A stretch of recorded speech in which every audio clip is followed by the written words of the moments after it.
माधवा कुंज विहारी जय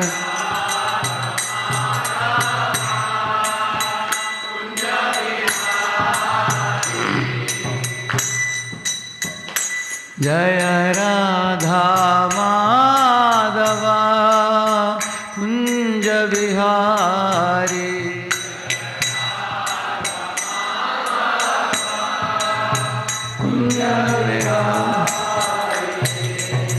गोपीजन वल्लभा गिरिवरधारी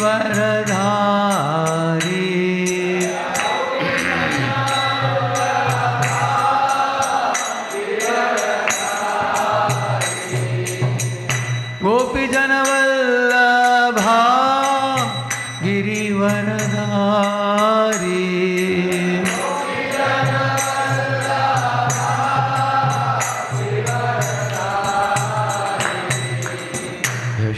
यशोदानंदन ब्रज जन रंजन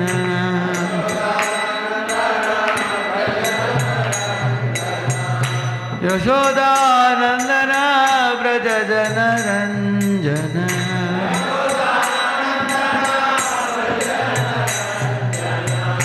यमुना तीरावनचारी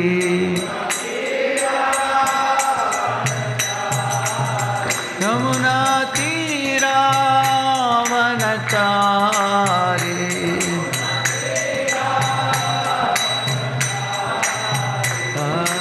राधा माधवा कुंज विहारी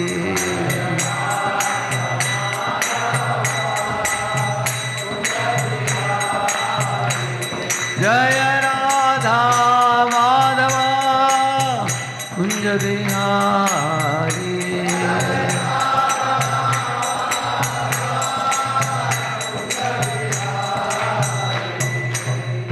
जय ओम विष्णुपाद परमहंस परिव्राजकाचार्य अष्टोत्तर शत श्रीमद् डिवाइन ग्रेस अभय चरणारविंद भक्ति वेदांत स्वामी श्रील प्रभुपाद की ISKCON फाउंडर आचार्य बीबीटी फाउंडर आचार्य डिवाइन ग्रेस श्रील प्रभुपाद की अनंत कोटि वैष्णव वृंद की नामाचार्य हरिदास ठाकुर की प्रेम से कहो श्री कृष्ण चैतन्य प्रभु नित्यानंद श्री अद्वैत गदाधर श्रीवास आदि गौर भक्त वृंद की all glories to assembled devotees, all glories to assembled devotees, all glories to assembled devotees, all glories, all glories, all glories to Shri Shri Guru and Shri Shri Gauranga.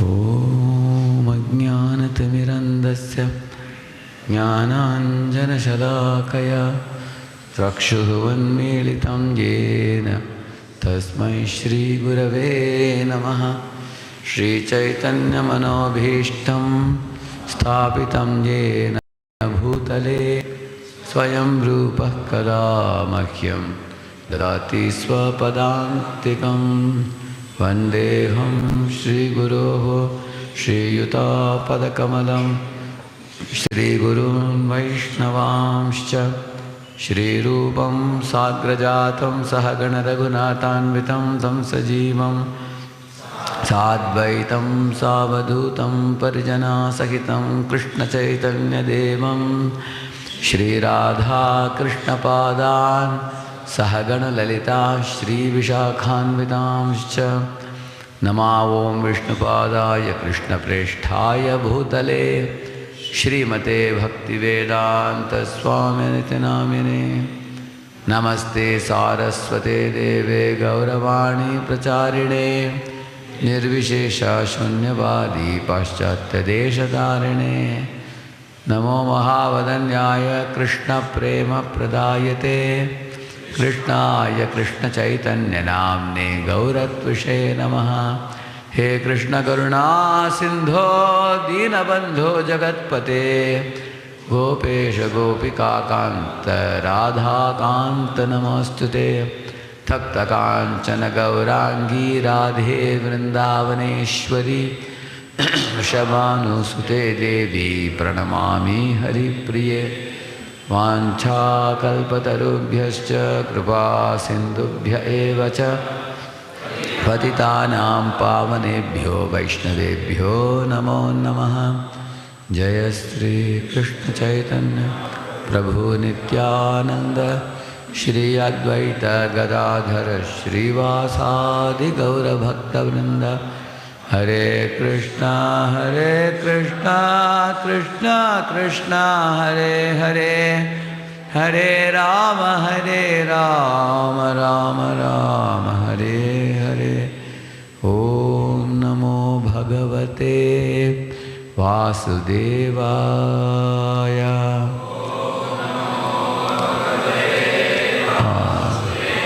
ओम नमो भगवते वासुदेवाय। ओम नमो भगवते वासुदेवाय। नारायणं नमस्कृत्य नरं चैव नरोत्तमं देवीं सरस्वतीं व्यासं ततो जयमुदीरये। नष्टप्रायेष्वभद्रेषु नित्यं भागवत सेवया भगवत्युत्तमश्लोके भक्तिर्भवति नैष्ठिकी। कृष्णाय वासुदेवाय देवकी नंदनाय च नंदगोपकुमाराय गोविंदाय नमो नमः।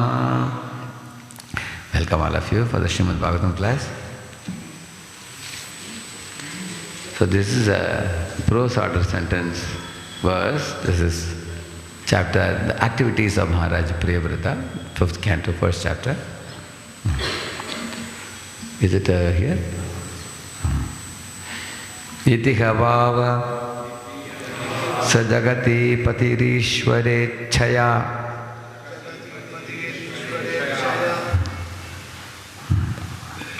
adiniveshita karma adhikaro akila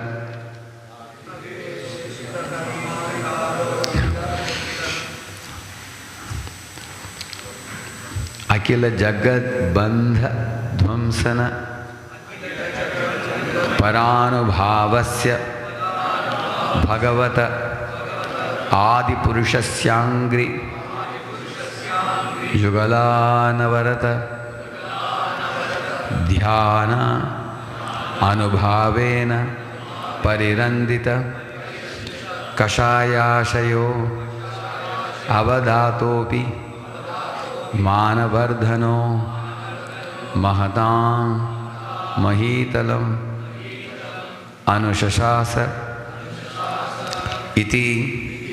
Thus, bhavava, indeed, saha, he, jagati pati, the emperor of the whole universe, Ishvara Ichchaya, by the order of the Supreme Personality of Godhead, Adhiniveshita, completely engaged, Karma Adhikaraha, in material affairs, Akhila Jagat, of the entire universe, Bandha, bondage, Dvamsana, destroying, Para, transcendental, Anubhavasya, whose influence, Bhagavataha, of the Supreme Personality of Godhead, Adipurushasya, the original person, Angri, on the lotus feet, Yugala, 2, Anavarata, constant, Dhyananubhavena, by meditation, Parirandhita, destroyed, Kashaya, all the dirty things, Ashayaha, in his heart, Avadataha, completely pure, Api, although, Manavardhanaha, just to give honor, Mahatam, to superiors, Mahitalam, the material world, Anushashasa, ruled. Translation purport by His Divine Grace as Bhaktivedanta Swami Srila Prabhupada ki. Following the order of the Supreme Personality of Godhead, Maharaja Priyavrata fully engaged in worldly affairs. Yet, he always thought of the lotus feet of the Lord, which are the cause of liberation from all material attachment. Although Priyavrata Maharaj was completely freed from all material contamination, he ruled the material world just to honor the orders of his superiors. Purport: Srila Prabhupada ki, the word Manavardhano Mahatam, just to show honor to superiors, are very significant. Although Maharaj Priyavrata was already a liberated person and had no attraction for material things, he engaged himself fully in governmental affairs just to show respect to Lord Brahma. Arjuna had also acted in the same way. Arjuna had no desire to participate in political affairs or the fighting at Kurukshetra. But when ordered to do so by the Supreme Lord, Krishna, he executed those duties very nicely. One who always thinks of the lotus feet of the Lord, he is certainly above all the contamination of the material world.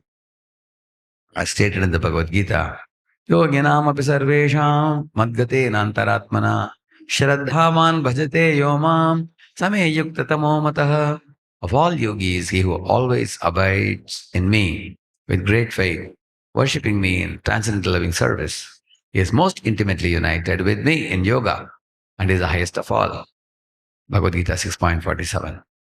Maharaj Priyavrata therefore was a liberated person and was among the highest of the yogis.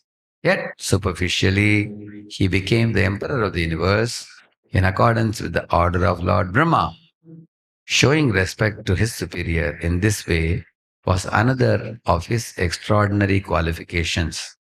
As stated in Srimad Bhagavatam 6.17.28, Narayana para sarve nakutaschana bhibyati swarga pavarga narakeshvapi tulyartha darshinaha.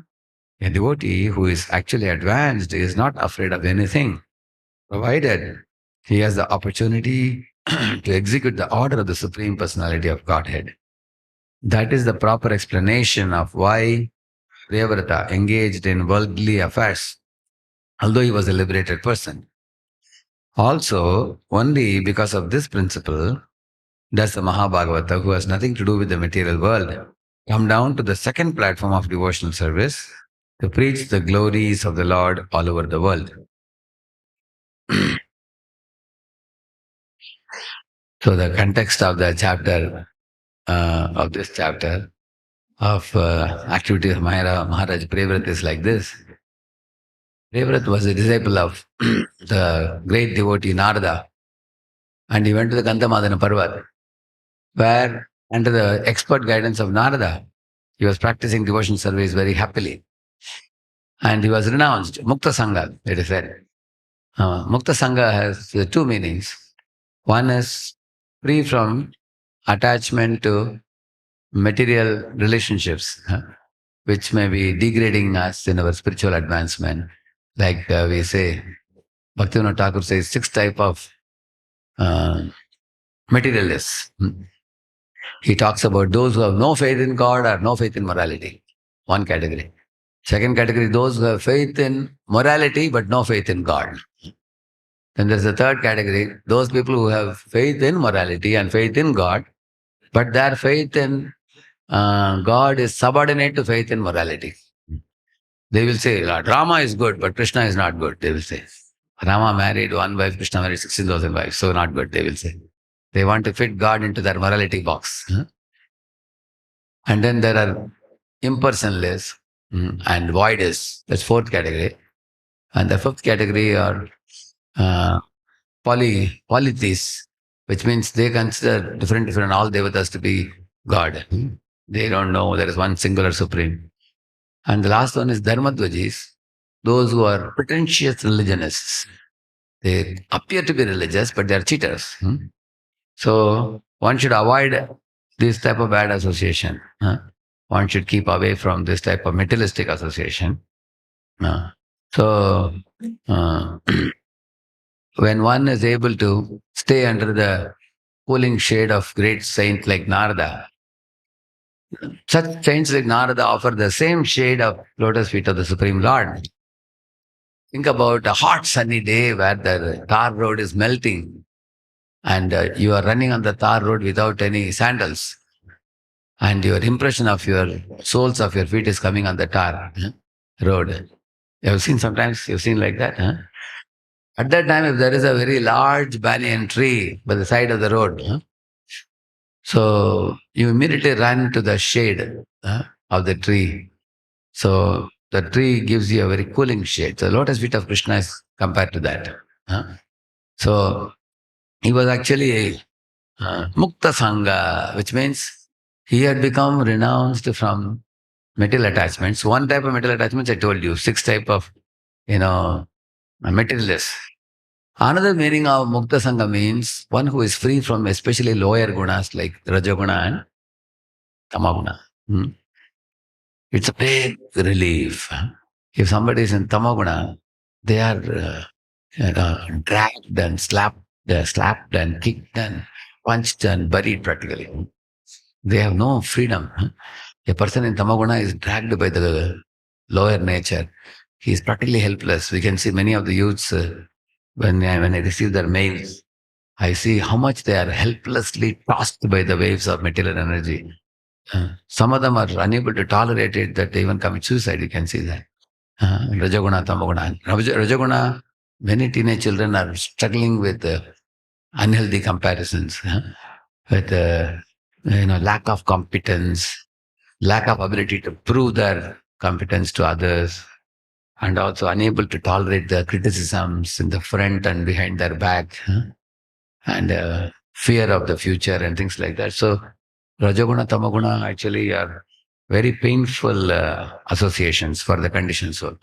If you connect with Rajaguna, Tamaguna, so one will see that one have Rajaguna, there is some freedom. Tamaguna, practically there is no freedom.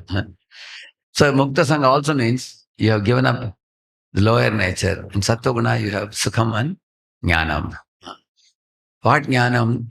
You are free from ignorance. You know what is matter, what is spirit. You know, I am not the body, I am resident of the body. And I am not the lonely resident of the body, I have a president also in the body. Who is the president? Super soul. I am the resident. So I am not alone. Lord is also with me. And I am seated in this bodily machine. It's a field awarded to me, which I can rightly use. I know how to properly use it. You have the knowledge of how to handle things. See, if you don't know proper knowledge, you will do a foolish thing. Sometimes in the train, one goes to the bathroom, but instead of putting this thing, they put this one. And they sit. Somebody comes who opens. They're shouting. Because ignorant. Some people are foolish. They don't know how to do things properly. So therefore, one should be knowledgeable even about, one needs presence of mind even in small things. What is big of great things like knowing what is matter, what is spirit, who is Ishwar, controller of both. So we need guidance of a great devotee like Narada. So when one is guided, then when knowledge awakens, then ignorance is dispelled. It's like switching on a light in a dark room. Then you have no more fear. In dark room, there may be a scorpion or a snake or something. You have fear. When you put your feet, you are not comfortable. When the light is on, you can see things as they are. Where is the fear? You become free from fear. You are very confident. Even if somebody dies in a family, you know that, the soul never dies. The soul is just transferred to next body. And this person has finished his term in this particular body. So you can see things as they are. So, and therefore you get sukham. You get a relief. That sukham also comes from relief from tamaguna and rajaguna. Keep them out of the window, throw them out. So keep your life in sattva where you can have steadiness. Steadiness means you make a plan and execute the plan without any hindrance. If you, and also you plan things ahead of time. And you can very peacefully await for the particular plan to be executed without feeling somebody is catching you by the neck and rushing you. The clock is pushing you from behind. You don't feel like that. You are well organized, well planned, and you're steady in everything you do. Right thing at the right time. Like we say, a place for everything and everything in its place. Among the people means everything everywhere. cluttered. Just as the table is cluttered, their mind is also cluttered, indecisive and confused and paralyzed. Whereas Sattoguna one is very organized, very well planned, well designed life. So Sukham and Jnana. So he was renounced, and he was Mukta Sangha, and he was situated in Gandhamadana Parvat. He really understood what spiritual life is. Simply pleasing Guru and Krishna. And life is pretty simple. Actually, when you don't have too many parameters to worry about. When you are in a renounced order, you just stay under the custody of Guru. You only have one person to please, which is Guru. And you have only one activity to do, which is devotion service. And you don't have much anxiety. Just be straight focused. You are here and the Supreme Lord is at the end of the road. Straight you have to go. That's all. Don't just get distracted here and there. That's what he was doing. Very happily he was doing. So as he was progressing in his devotion service, actually many people want such a smooth road without any twists and turns and complications. Sometimes you have a GPS also with you. You go and then you went round and came back to the same place where you started wonder why I started here. After half an hour I'm here only. It takes you round and round and round you go. So we want a smooth road, straight road, easy going road, and in the renounced order, life is pretty easy. One very senior lady in Pune told my spiritual master, Maharaj, this brahmachari's life is so jolly, she said. That month is about 70 years. So she was telling, these guys, Maharaj, morning they get up and they're just chanting and dancing. And then the breakfast time, they come and show their plate, they get nice breakfast ready-made. And she said, we Grihasthas have to go to market, purchase grocery, and we have to work hard and bring money and everything. So Maharaj was telling her, see, these fellows have, given up sex life. They have no encumbrances. And at the same time, they have to restrain the lower nature. And then direct their mind and heart to the higher nature. Those who can do that, for that they are getting the gift of freedom, which is not very easy.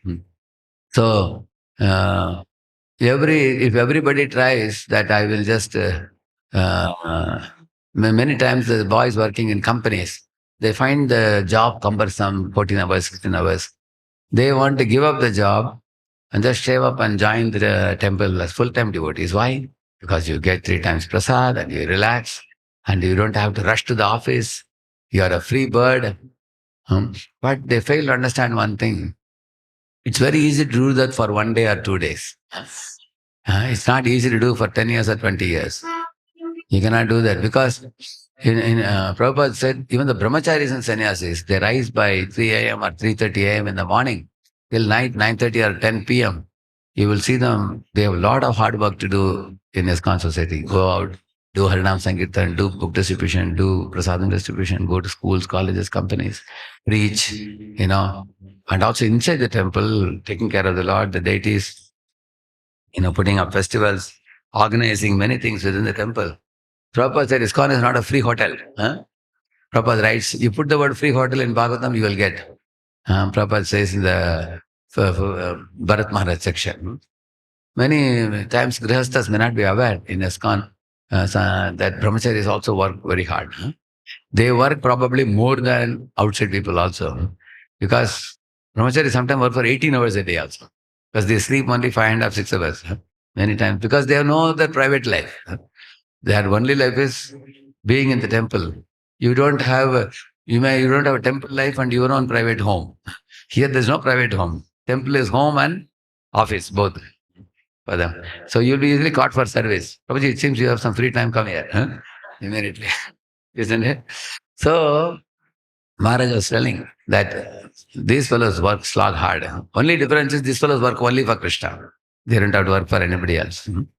So now he was in Gandhamadana Parvat doing the meditation, chanting, Navavidha Bhakti to the Supreme Lord and very peacefully executing devotional service, unimpeded, which is what everybody wants nowadays.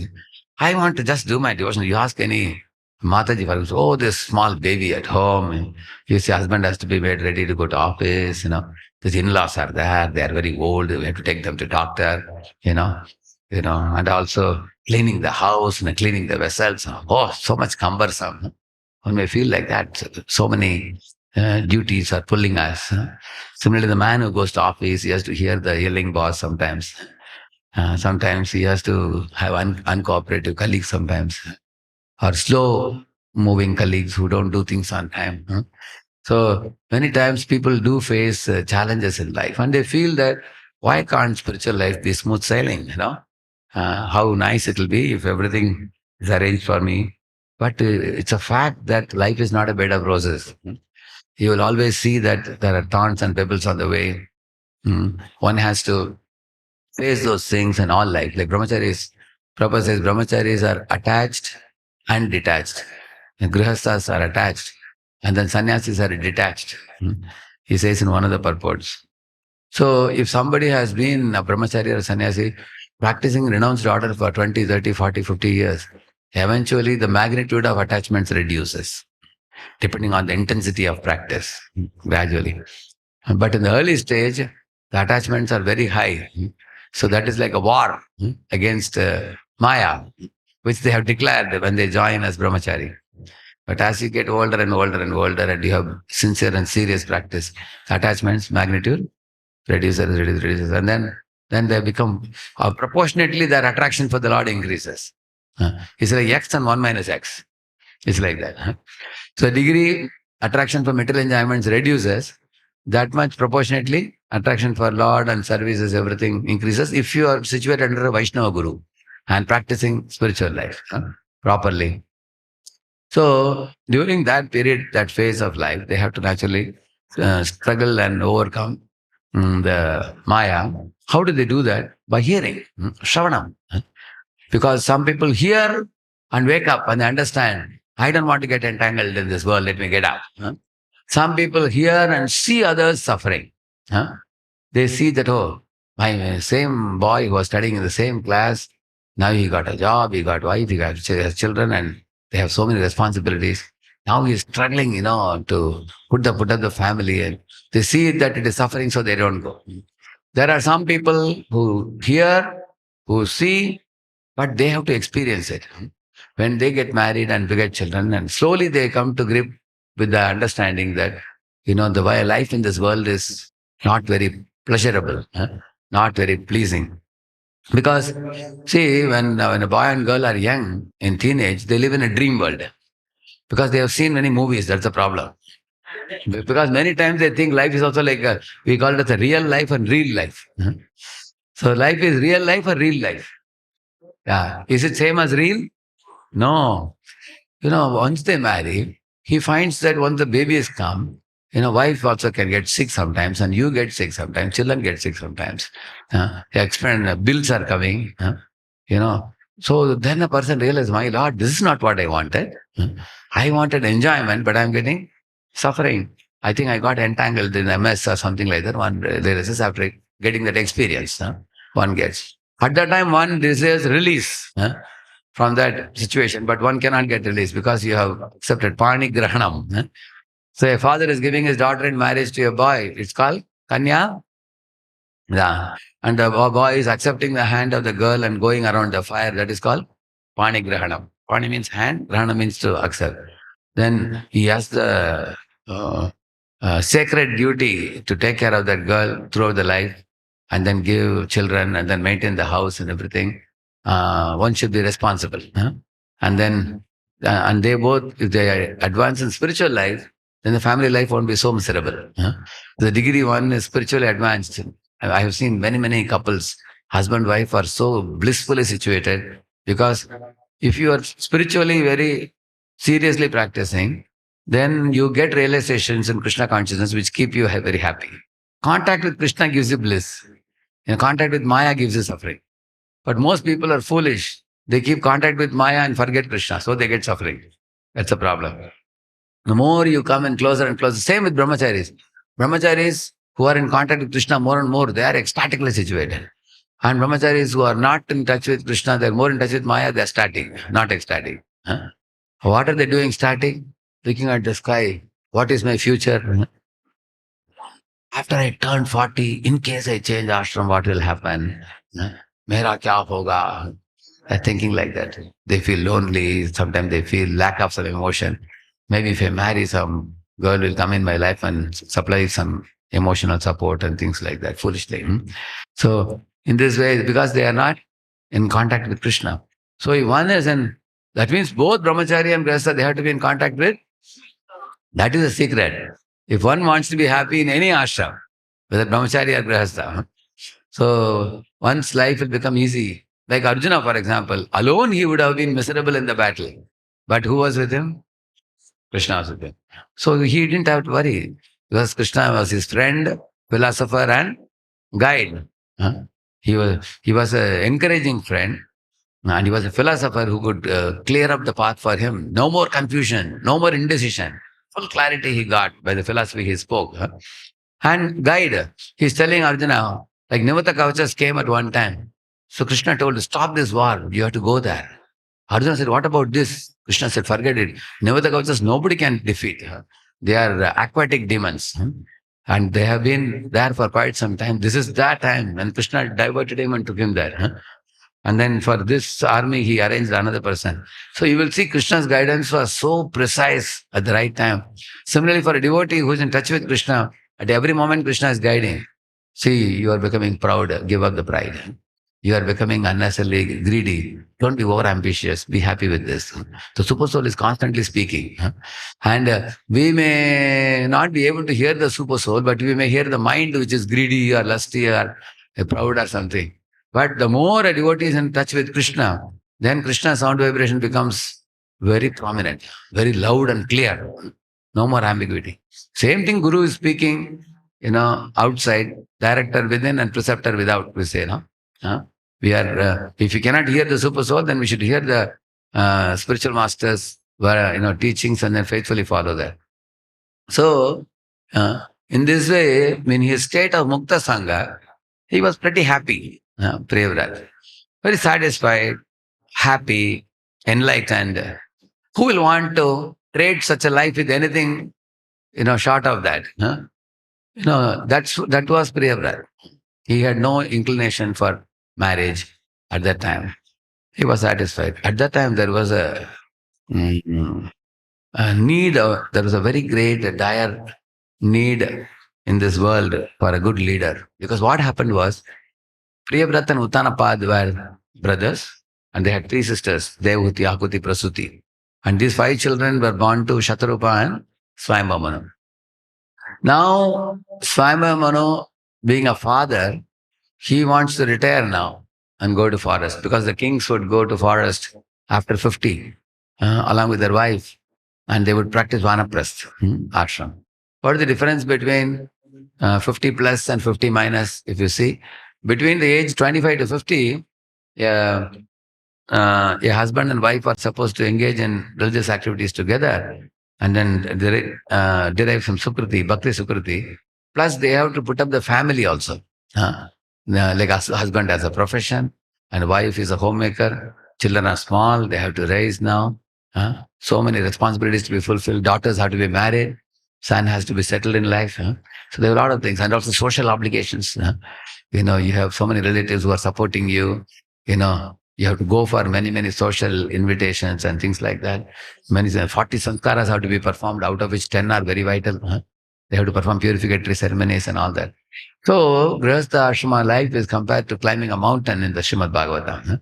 Sometimes climbing a mountain is a little painful thing, but one has to do those duties between 25 to 50.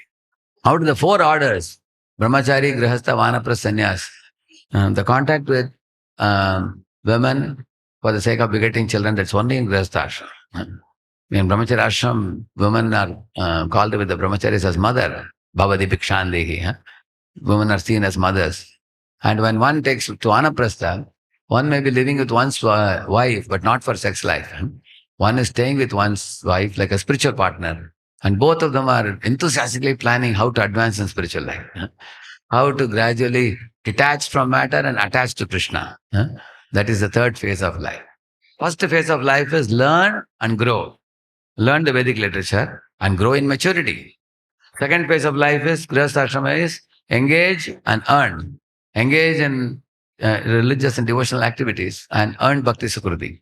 Third phase of life, 50 to 75, detach from material engagements and attach to Krishna.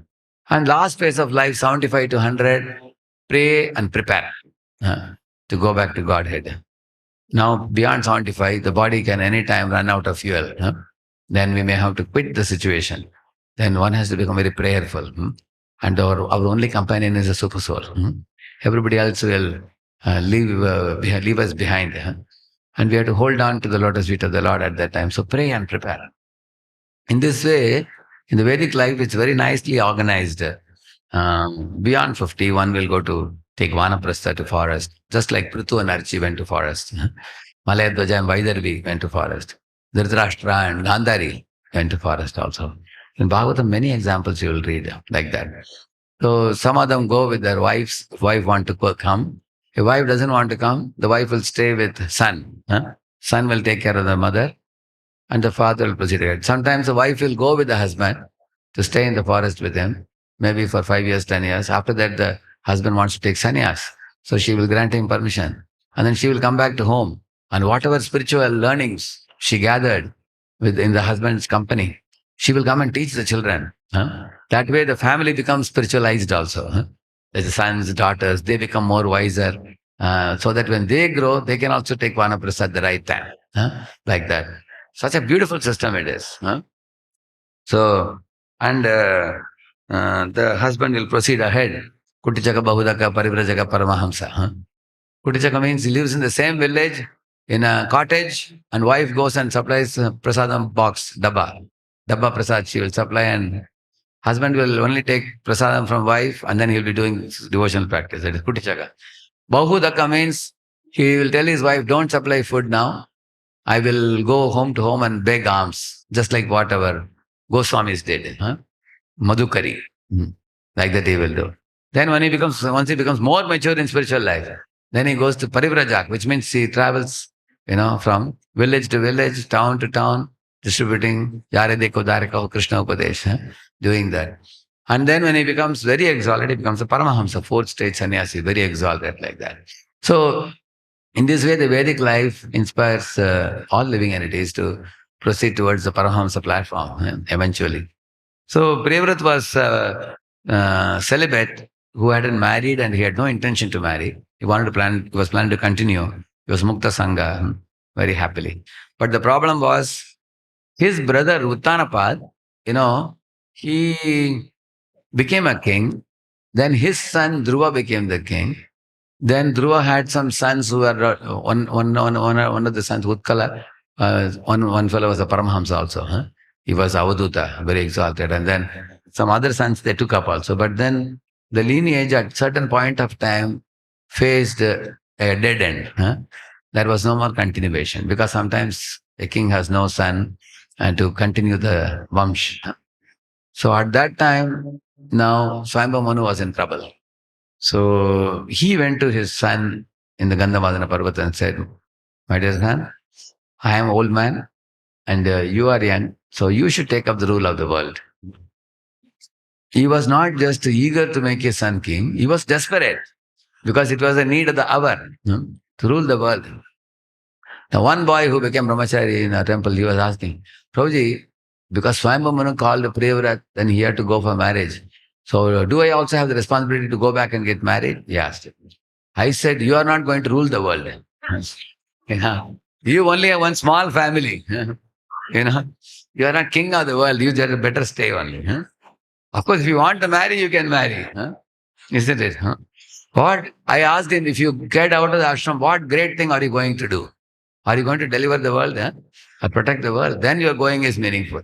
Anything undertaking you take in your life, you should only do that if you can do something noble, something great. Correct or not? Isn't it?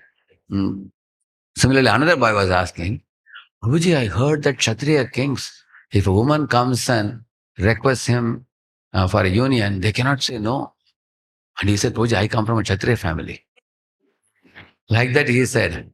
Then I told him, Kshatriya means Kshatriya should go to the battlefield. He should see the heads flying, and one of the heads may be his own head also. I told him, I will arrange for 5 people with swords, and one of them may make your head fly. Are you ready? Then only you can give shelter to a woman. He said, Prabhuji, I'm not a Kshatriya, I said. He said, I come in a family which is Kshatriya, but he said, I am afraid. He said, thank God, modern day Kshatriya, myself, I don't have to go for war, I am happy, he said. Then I said, therefore the Shastric injunctions should not be partially applied. It will be called Ardha Kukuta Nyaya. Huh? You have to fully apply. After he came to know who is a Kshatriya, he understood, oh, then I cannot give shelter to anybody. Huh? I said, you are not a Kshatriya, you are a Shudra. Huh? Because you are afraid. Huh? You are afraid of the war. You are running away. Huh? You are not following the Yuddhe Chapi Palayanam. So one who does that, then he may give shelter to a woman, not you. So in the same manner, no. Now Swayambha Manu, he wants to retire, which is very valid, is it not? He's an elderly personality, he wants to retire. But the grandson also, not grandson, his son, Brahma's grandson, but is Swayambha Manu's son. But the son also wants to retire. Father wants to retire and son also wants to retire. There's a competition between father and son. Who will retire first? So, son is already retired. But he has to come, leave the retirement and come back and again take responsibility, which he is not very comfortable with. He politely refused. Who? Priyavrata. And father was wondering, son is not accepting now, who will take charge of the world? Because it is very dangerous for the throne to be empty, because the thieves and rogues will flourish. Varnashrama will be dismantled, and the people will become like, he said, no, Samik Rishi is telling to his son Shringi, if a king is not on the throne, there is no one to institute discipline. People will not follow the Varna and Ashrama Dharma, and thieves and rogues will increase, and they will start looting the people. Like in America now, in Beverly Hills, one house is like crores of rupees worth. Big houses like palatial buildings. People, very, very rich people were living there. Now that there is a lot of unemployment, and refugees also coming into the countries now, there is a lot of unrest and disturbance. You might have seen in UK and in Ireland has closed doors, Denmark has closed doors.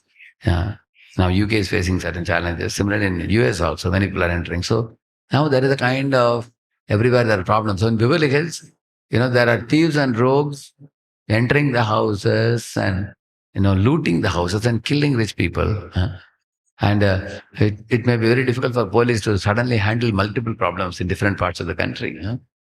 Therefore, the rule of the king has to be very strong, in such a manner that thieves and rogues will be kept under control. They should have fear.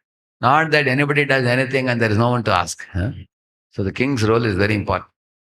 So there is a very big economic bracket difference. Rich are becoming richer, poor are becoming poorer. When there is a very big difference, then the poorest people think, we can never become rich like those guys.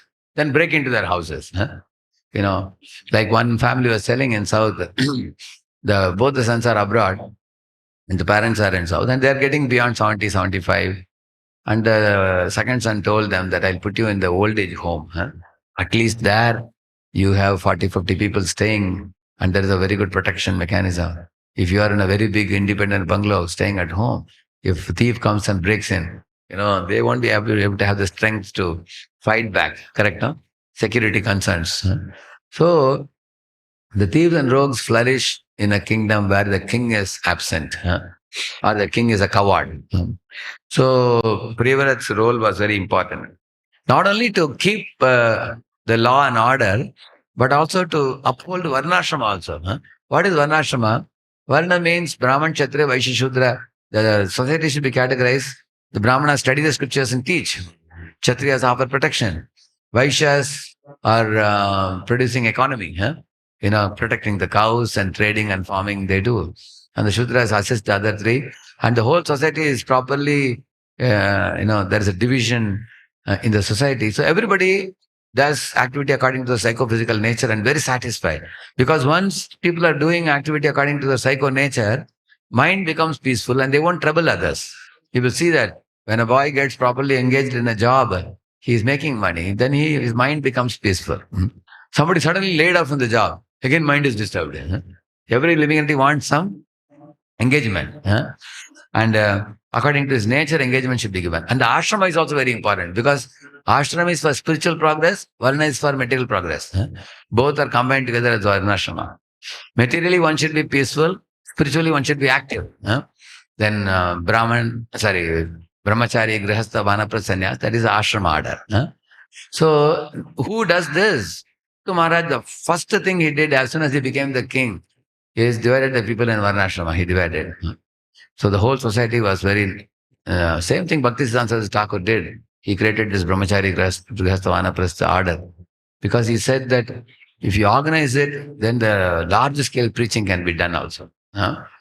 So, for that also, king is required to institute it. And the king should be a devotee of God.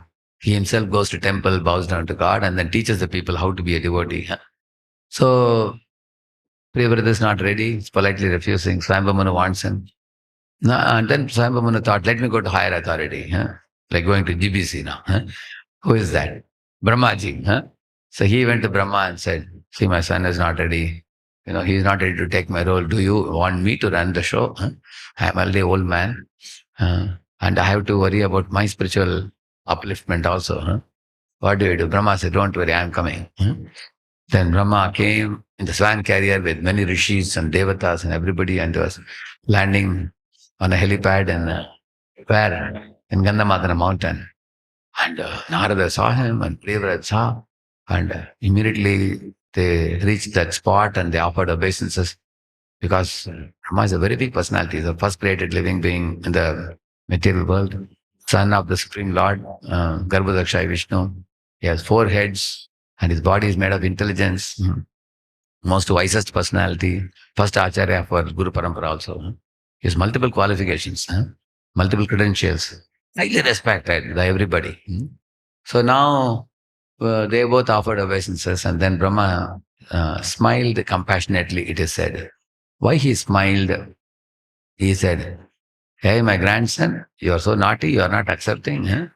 Now I will convince you to accept this important responsibility. At the same time, he was compassionate. Why? He said, I know your intention is to attain the lotus feet of Lord Mukunda. I assure you that you will not fail in that goal. So to give assurance, he was very compassionate to him. So, and Brahmaji spoke very expertly, most knowledgeable, isn't it? Yashat sapatnan, vijigishamano. He says that, my dear boy, even if somebody goes to forest, leaving the family behind, do you think he is free? He is carrying his 6 wives with him, he said. Who are those 6 wives? 5 senses, jnanendriyas, and 1 mind. Brahmachari leaves everything and he joins the ashram, but he is not joining alone. His 5 senses and mind are always going with him, which are very difficult things to handle.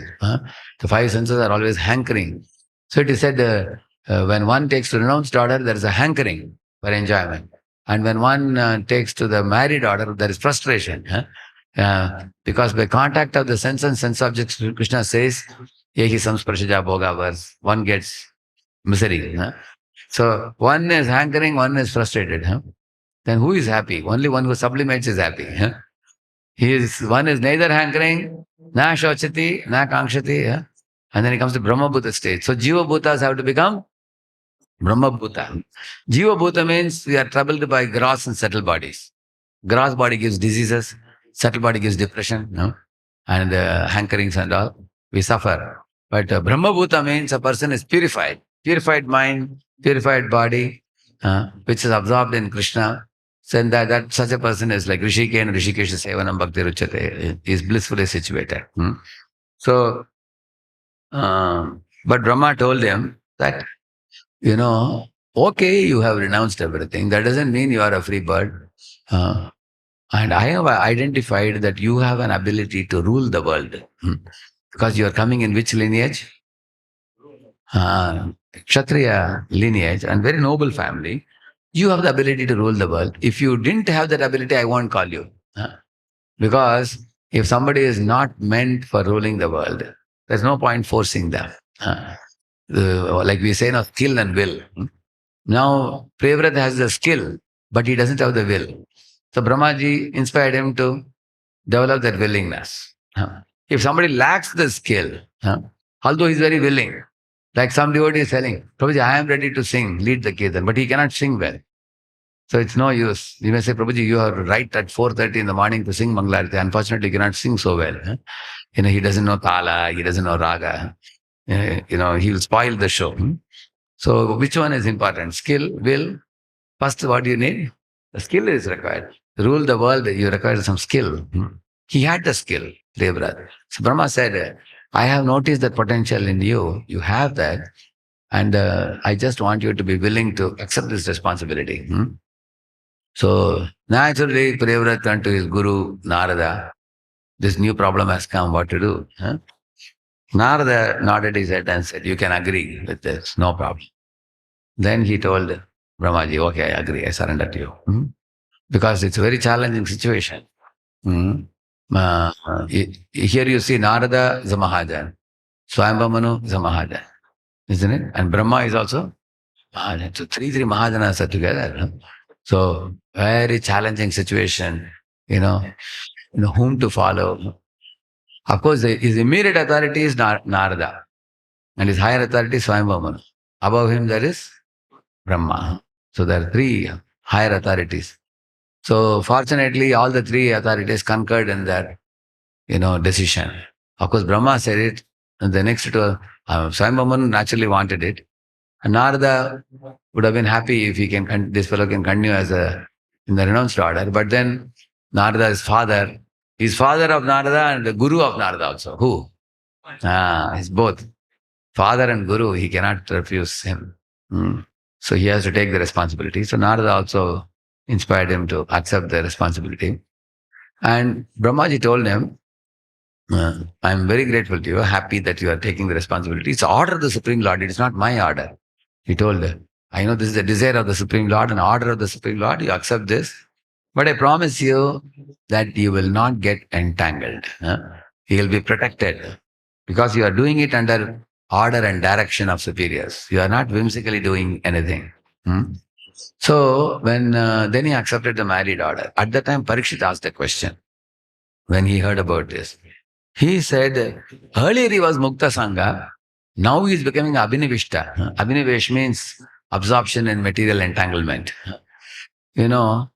This taking to the family life and, taking responsibility of this world is a very painful thing. Management of the world. Prabhupada says the best manager of the universe, Brahma, were criticized by the topmost of the devotees, gopis. Prabhupada says. You know what the gopis criticized? In one of the songs, the gopis are singing, Atatiya Braja Agni Kananam Truter Yugayate Tvama Pashatam Kutilakalam Shri Mukham Chate Yadavudikshakam Pakshma Kridrasham. Gopis are saying, my dear Lord Krishna, when you go to the forest and the sun is up in the sky, you are playing so many games with your friends and eating lunch in the bank of Yamuna, and those fellows are having a good time with you. But we gopis, we have no permission from our parents to go with you to the forest, although we would love to come. We are not allowed. So we are waiting for you. But in the evening when you come back, surrounded by cows and calves and covered boys, the cows are raising dust cloud, and the dust cloud comes on your hair and face. You look so attractive. Shamala Varna Krishna looks like Panduranga, evening with the white dust cloud. So his curly locks of hair are falling in the front, and your loving glances and pleasing smiles, and your curly locks of blackish hair falling on the forehead. So when we look at you, we feel so joyful, even though it's only for a few moments we can get to see you. But at that time, our eyelids keep blinking back and forth. Who is the foolish creator who created these eyelids? Because of which it keeps opening and closing. Ears, he didn't keep anything to close the ears. Same manner he could have left here also. Why did he put the eyelids like this, coming up and down? They said, although we love you so much, we have no ability to click the eyelids. That much strength we don't have. Like that they were saying. So there Prabhupada says that gopis are the topmost devotees who criticize the best, the first manager of the universe. So if any of you are in managerial role, you are criticized, don't worry. It's a part of your duty. Because you have to only make sure that you are doing in alignment with Guru Parampara and alignment with Prabhupada's desires. You are not acting independently. But sometimes administering the right thing also may not be very pleasing to the people. Hmm? If you have an announcement like, Prabhu's Mataji, there is some extra gulab jamuns, can anyone finish it? That's a very joyful announcement. Even if the mic was not working, still people will keep running. They will come running to you. That they hear very attentively. If you have to say, festival is over, we want some devotees who are winding up, they will say, we couldn't hear it. What is it? We didn't hear it, Prabhuji, properly. They will say, isn't it? So, manager's job is a very tough job. So, now Parikshit is asking, why did he leave that position of Mukta Sangha and is accepting the role of Abhinivesh? And Prabhupada says it can happen due to two reasons. One is Vaishnava Parad, if somebody did, then one may be pushed to get entangled. That is another great, deep philosophical point. Prabhupada says, if any devotee commits aparad, Krishna plants material desires in the heart of the devotee. And those material desires divert the devotee from devotional service to become abhinivishta, absorbed in material in activities, and the devotee leaves the association of devotees and goes out in the material world and gets entangled in the material world. Now you may say, why is Krishna so cruel? He is planting material desires in the heart of a devotee. How can Lord do that and give forgetfulness to the devotee? They don't know the Lord is supremely compassionate. If the devotee remained in the association of devotees and continued committing offenses, his juice in Krishna consciousness will become dried up. Which is more serious? Offenses are sins. Offenses. So Krishna plants material desires so that he will only commit sins and not offenses. Sins are on a material platform. Offenses are on a spiritual platform. So Krishna sees that this fellow is becoming too offensive in devotee association. Move him out. Instead of offenses, let him commit some sins and get some kicks from Maya, get purified. Then he becomes grateful for the association, comes back into association and doesn't commit offenses. So that is Krishna's great plan, which is unknown to the common people generally. Many devotees also don't know this, why Krishna does this. But Priyavrata didn't commit any offense to anybody. He was peacefully practicing. There's not any record of any offenses. Then another reason Prabhupada says why a devotee may be entangled. Prabhupada says by Lord's plan. He says, really? Lord places an impediment in a devotee's life by entangling a devotee, like Bharat Maharaj, for example. He got distracted by a deer and then became a deer. But if you carefully study, you will see the deer Bharat was more spiritually advanced than King Bharat. Correct or not? His devotion service became accelerated and intensified when he got the body of a deer. Which means when Bharat was little careless and casual, Krishna gave a jerk in his life. Just like an aeroplane, sometimes you are not wearing the belt, you remove the belt very coolly. Like that aeroplane gave a jerk. Immediately people will put the belt. Let us be more careful, isn't it? So Krishna gave a jerk in his life to wake him up. And that was a small period of time in the time span of eternity. And then quickly he became Jada Bharata and then went back to Godhead subsequently. So therefore, one can know that if it is Lord's plan, like Lord wanted Jai Vijay to become three asuras and enjoy Virya Rasa with him. Similarly, sometimes the Lord plans something for a devotee. In the case of Priyavrata, this is actually Lord's plan, which came through Brahma and the Swayambhava. So because if he accepts the Lord's plan, then his future is bright, nothing to worry. Even if there is a turmoil which may temporarily offset his spiritual life, he will quickly come back because he is doing under order. He is doing under the supreme order. So that was explained by Shukadeva Goswami to Parikshit also. Parikshit is asking these very sincere questions because he himself is a Grihastha, he is a sincere practitioner. Sometimes you will find a very good Grihastha devotee will ask a question as if he is undergoing some difficulty. Actually, they are the ones who ask such questions also. Huh? As if they are, like Anandamadan Prabhu in Bombay used to ask questions. And his questions are most appreciated by all Grihasthas. And many of them will tell him, Prabhuji, we want to ask, but we have weak mind. If you ask in a public class, others, what will they think about us? Our image will be spoiled. Huh? But then we are so grateful to you that you are asking on our behalf. Huh? Although you don't have the trouble. We have trouble, but we are weak-minded to ask. You don't have trouble, but you ask.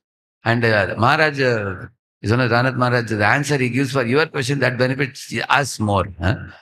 So somehow or other, Krishna's divine arrangement that you are amongst us is very good, that you ask questions. There were 2, 3 people. One is he, another one was Mahaprabhu Prabhu in Bombay. So Maharaj would tell me, Maharaj would tell in the Bhagavatam class that as soon as I finish the class, 2 hands go up. One is Anandamadan Prabhu and one is Mahaprabhu. They have the regular sitting places. Maharaj will look around and say, see, these are the 2 hands. He would say that. But they asked us so many questions relevant to Grihasthas, how they can advance in spiritual life. Like that Parikshit is asking question, very sincere question. Actually, one amazing observation you all will make, the serious devotees become more and more serious. Just like a gold put in fire, the blackish things are all thrown out and it becomes purer and purer. And many times you may want to see the less serious one become more serious. They become more and more less serious. When there's more serious, become more and more serious. So that is seen always. That's the nature of this world. So Parikshit is already a serious devotee. And he is asking the sincere question so that other people in this world don't become entangled. And he also wants to hear the answer of Shukadeva Goswami, how everything came out well for Priyavrata. Priyavrata, when he married, whom did he marry? Barishmati. He married Barishmati. She was extremely beautiful. It is said that when they were doing Agni Valam, even the Agni gods stand, it is said, seeing her beauty. Many demigods, devatas from the sky, they were stand by her beauty, it is said. So later on, when Priyavrata, after the marriage, he begot a son called Agnidhara. But in that union with her, he had become attached to her, which later on he repents also. He regrets. Momentarily he became attached. So the boy who was born, Agnidhara, he didn't aim at the spiritual world. He aimed at heavenly planets. That is due to mental disposition of Priyavrata during the time of union with Barishmati. Nevertheless, Priyavrata didn't get entangled because he followed Brahma's order. There is a verse of repentance you will see. He sincerely repented and that repentance tears purified him and he went back to Godhead. Priyavrata perfected his life. So, and one of the glorification about Priyavrata is, although he didn't want to do something, he agreed to do that thing for fulfilling the order of the superiors. So, you will see Brahma had 2 sons. If you see, Brahma had the first 4 sons, this Kumaras. They refused to marry. They wanted to remain celibate. And that is not condemned either. They were very clear about their ashram and they were fixed up devotees also. So sometimes boys ask, Prabhuji, if parents ask us to marry, can we follow in the footsteps of 4 Kumaras? And say that Kumaras told no to parents, so we will also say no to parents. So I would ask them, are you as strong as 4 Kumaras in your resolve to remain a celibate? Because the Kumaras didn't do any kind of debauchery or any kind of adultery or anything. They remained loyal and truthful and pure all through their career as a brahmachari. Not that you say no to parents, but you are showing certain symptoms of malpractice or behavior with opposite sex, then you are not like Kumaras, you are a cheater. Like Krishna says, Yastvindriyani manasa niyamyaravate Arjuna. No, sorry, not that one. Karmendriyani samyamya yaste manasasmaran indriyartha mimudhatma mityachara suchite, says. So externally controlling the senses and internally contemplating on sense objects, and then one is proceeding in that wrong direction. That would be cheating. So, of course, Priyavrata was not doing any such cheating. He was very fixed up devotee. But he accepted this role out of a sense of duty to his father and grandfather. He did that. Mm. So it's a very unique case of Priyavrata. And he was protected by Brahma's instructions, and he also glorifies Lord with heartily, highly empowered devotee, Priyavrata, to do many great things. As a king also he did. So there is one famous verse, Nainam vida purushakara urukramasya pumsam tadangri rajasa dishadgunanam chitram vidura vikataha sakridadadita yannamadeya madhuna sajahati bandham.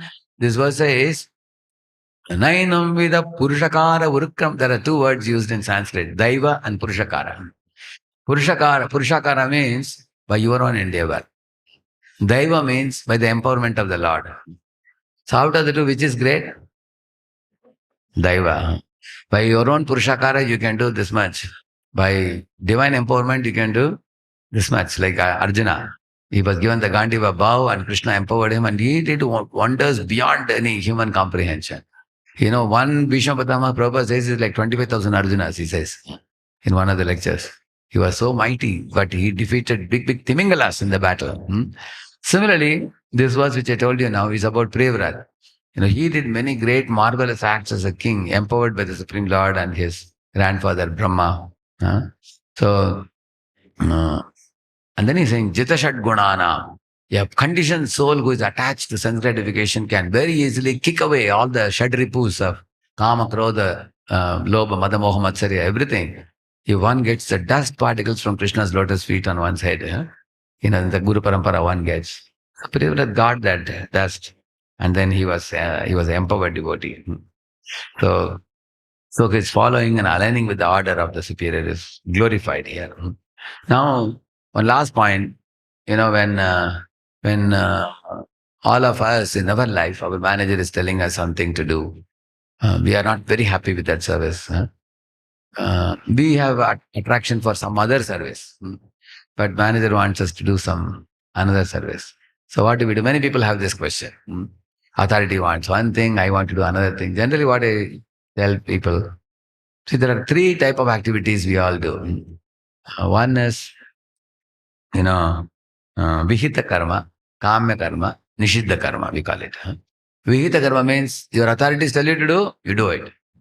Kamya karma means those activities which you like to do, you are fond of doing. And Nishiddha karma means prohibited activities, which should not be done. Now, Vihita karma, when it is given to you, you do these things, you do it. In between, whatever intervals you get, in those intervals, you can do Kamya karma. For example, somebody want to learn Mridanga, like Bhagavatam class is going on in temple. This fellow is practicing Mridanga in the ashram. Very slowly, Shastric steps. Hey, what about the class? Probably daytime is too busy, I don't get time. So during Bhagavatam class only I practice. Is it allowed? No. One should attend the whole morning program and also brahmachari class, whatever. And one should take out time when you have your own personal time. In that you can do your pleasurable activities like learning Mridangam or harmonium or, or somebody want to learn little Sanskrit or whatever, things like that. That is Kamya karma. But Vihita karma should be done, whatever authorities have given. Similarly, for the congregation also, congregation devotees, there are certain needs of the temple. Temple may say, can somebody come and dress the deities? But somebody saying, but what about my preaching? I have interest in preaching. Okay, one day you dress the deity, another day of the week you can go and preach. They may say that. Similarly, there's a need for cooking in the temple. Somebody says, instead of that, I can lead the Kirtan Mela. Okay, you are very good in Kirtan, but today there is a need for cooking. Then today you help in cooking. So one should be willing to cooperate with the authorities' request. Otherwise, the services don't move on. That's a difficulty. So we should cooperate. Vihita karma should be done. Kamya karma can be done in the intervals when you want to do it in your own this thing. And the Nishiddha karma is a prohibited activity should be given up. For example, if a parent sometimes may have a big car and take their child in a car, they may show the ocean. The child is looking at the ocean and may think that let me play in the seashore. So, but parents don't want the child to go there because it's risky. So the Vihita karma is inside the car. And Kamya karma is playing in the sea beach. And Nishita karma is entering into ocean. Huh? You understand the difference? Like for a king to marry one wife like Lord Ramachandra did, that's Vihita karma. For a king to marry multiple wives, that's Kamya karma. For a king to go to a prostitute, that is Nishita karma. So all of us should know what is white, what is gray, and what is black. We should clearly know. So being in the car is white, being in the seashore is gray, and going into the ocean is black. One should know the activities like that. So here, Priyavrata, his gray zone was he was more happy in the renounced order as a devotee. And then Brahmaji convinced him to take up Grihastha order. And then he said, you can practice very nicely here also. It's not that you will be unable to. He gave him assurance. So in Grihastha ashrama, if one wants to practice without entanglement, there are a few tips, very, very easy tips, which one can follow. One is, simplify material life. Simplify your small home, simple food, and focus on spiritual life, morning program, rising early in the morning and chanting and reading proper books, and regularly going for Sangha and taking up some preaching oneself, preaching and book distribution. That means maximize Krishna time, minimize Maya time. This is the first formula. Maximize Krishna time, minimize Maya time. If you see in Gulf, many of the couples, not only they have program on Friday, but even on other days, almost daily there is something going on in their house. Devotees come. Their home only becomes like a temple. They have a big altar at home, and Mataji, Prabhuji, and children playing mridanga, kartal, and like Bhaktivinoda Thakur says, Yedina grihe bhajana ki grihe te goloka bhai. He's saying when I come home in the evening, children are beating mridangam and playing and dancing and doing arati. My home has turned into Goloka Vrindavan, he says. So if parents do the job in the company, but then morning, evening, they keep the home like a temple, maximize Krishna time, minimize Maya time. That's one thing.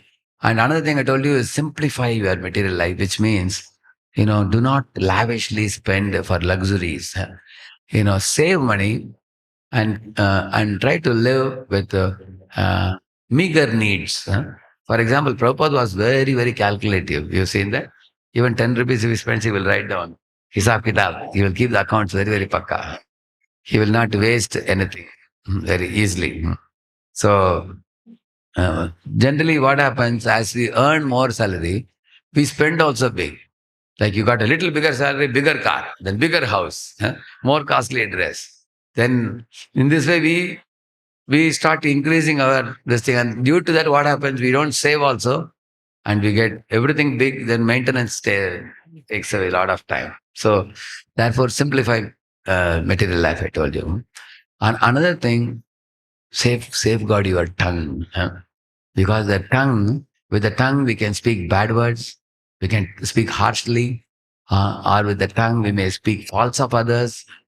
With the tongue, we may blaspheme somebody, it's possible. Or tongue can do arguments. Tongue can do debates, unnecessarily useless debates. These are all bad things that come out of the tongue. What are the good things? You can speak sweetly, you can speak beneficially, you can speak in a friendly way, cooperatively. You can praise the devotees, appreciate the others' activities. You can praise the Supreme Lord, you can chant the holy name. So therefore, tongue is a very, very important. It's like a rudder in a ship. Rudder in a ship, if you turn the rudder below the boat, the whole direction changes. So if you speak and the unwanted things I told you, that will take you in a downward direction.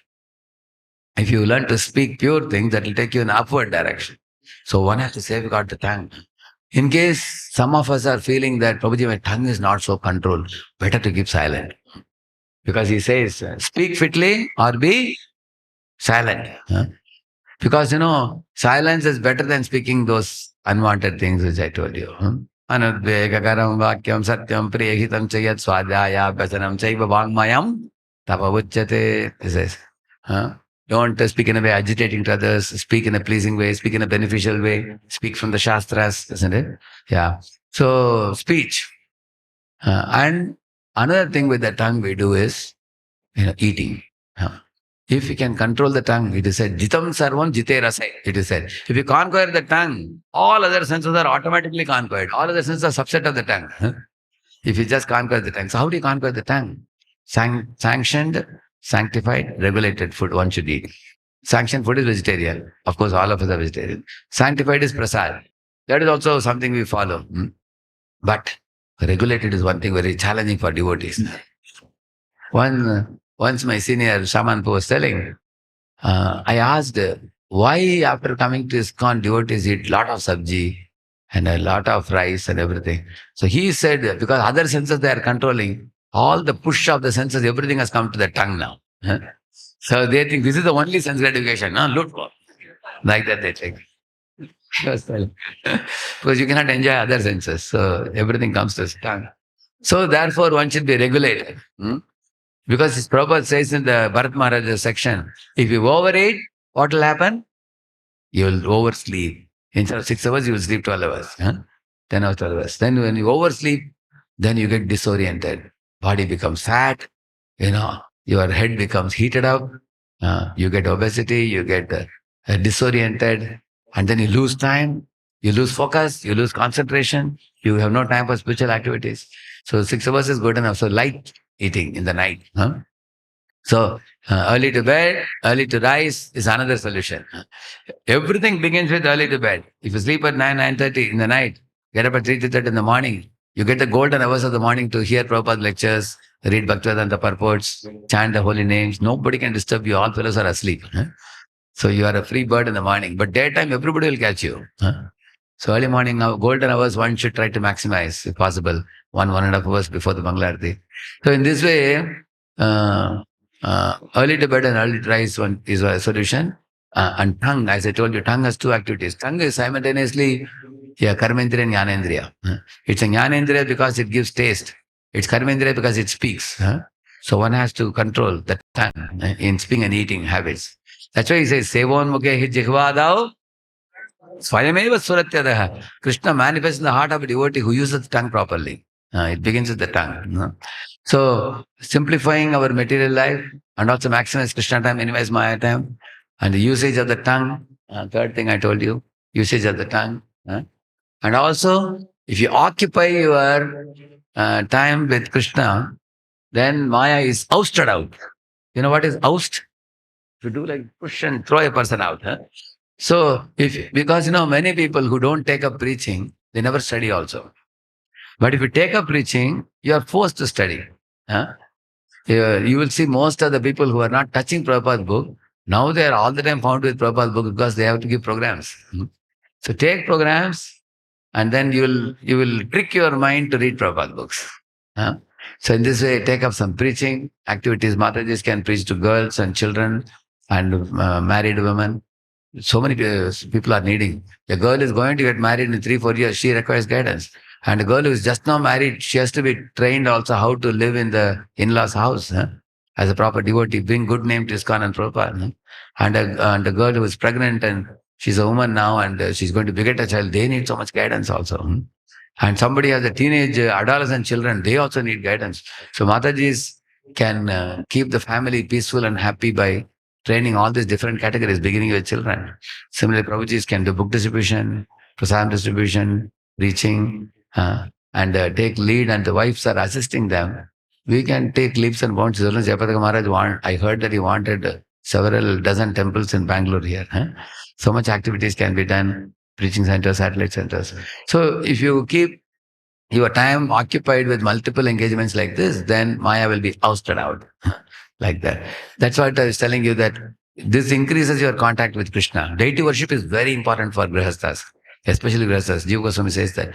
Because, see, in Grihastha ashrama, you exchange affection by touching the bodies of children, wife, parents.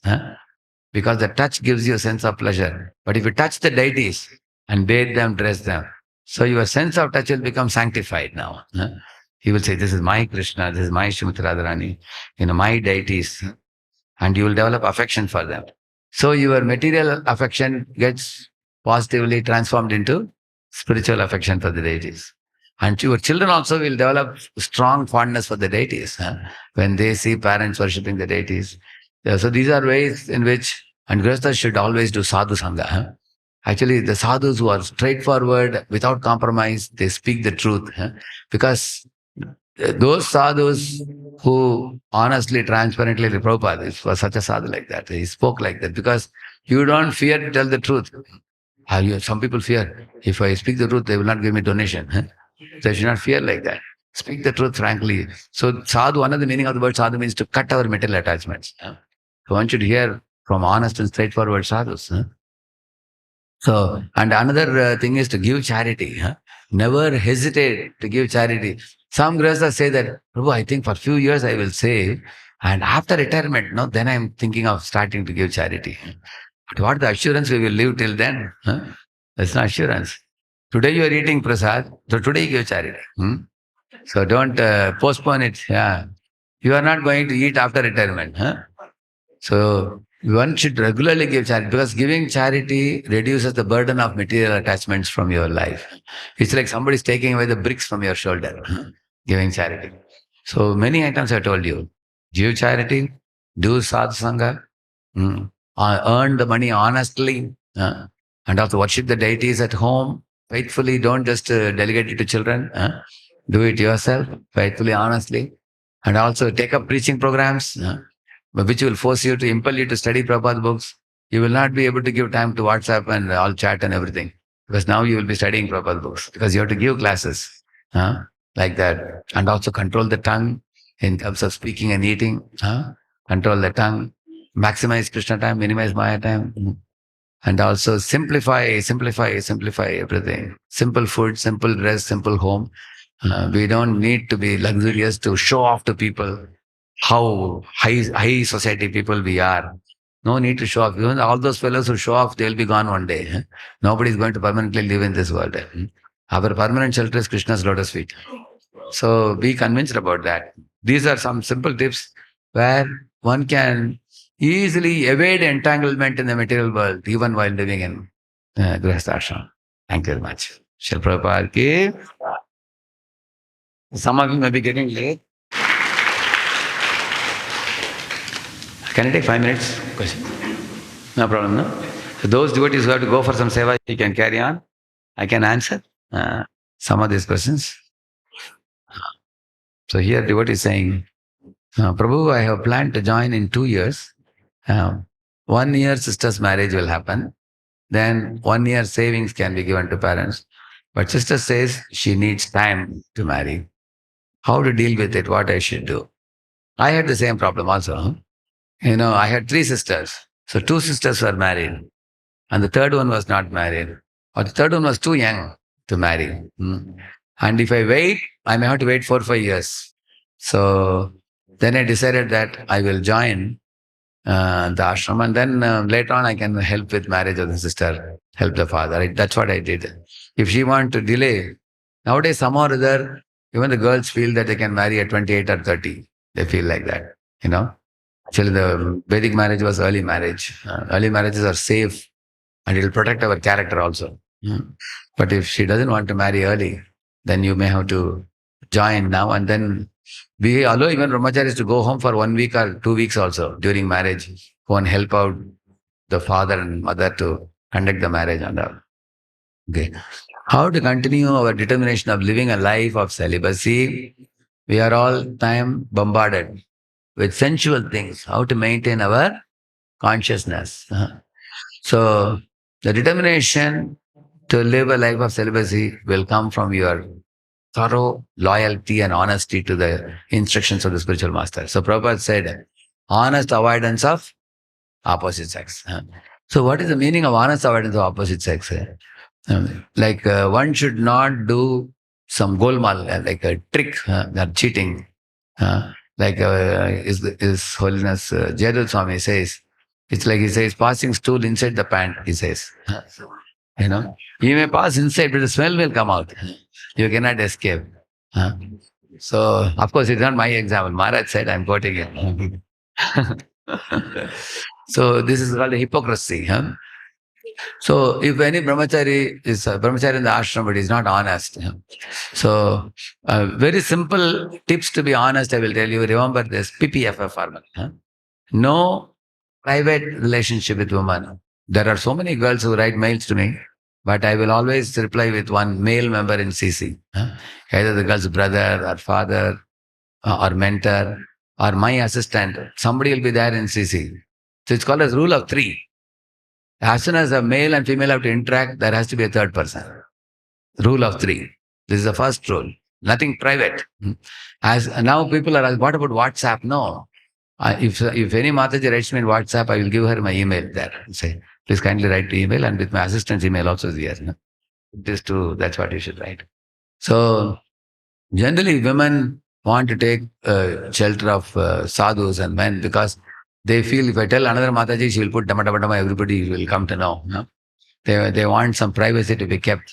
At the same time, I tell them that my assistant is very known to me. You have nothing to fear. But there should be rule of three should be followed. Nothing private. Secondly, nothing personal. Personal means what?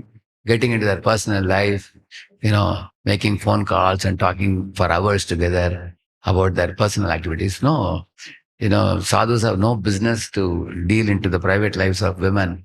Women are actually, Draupadi is saying, only a woman can know the heart of another woman.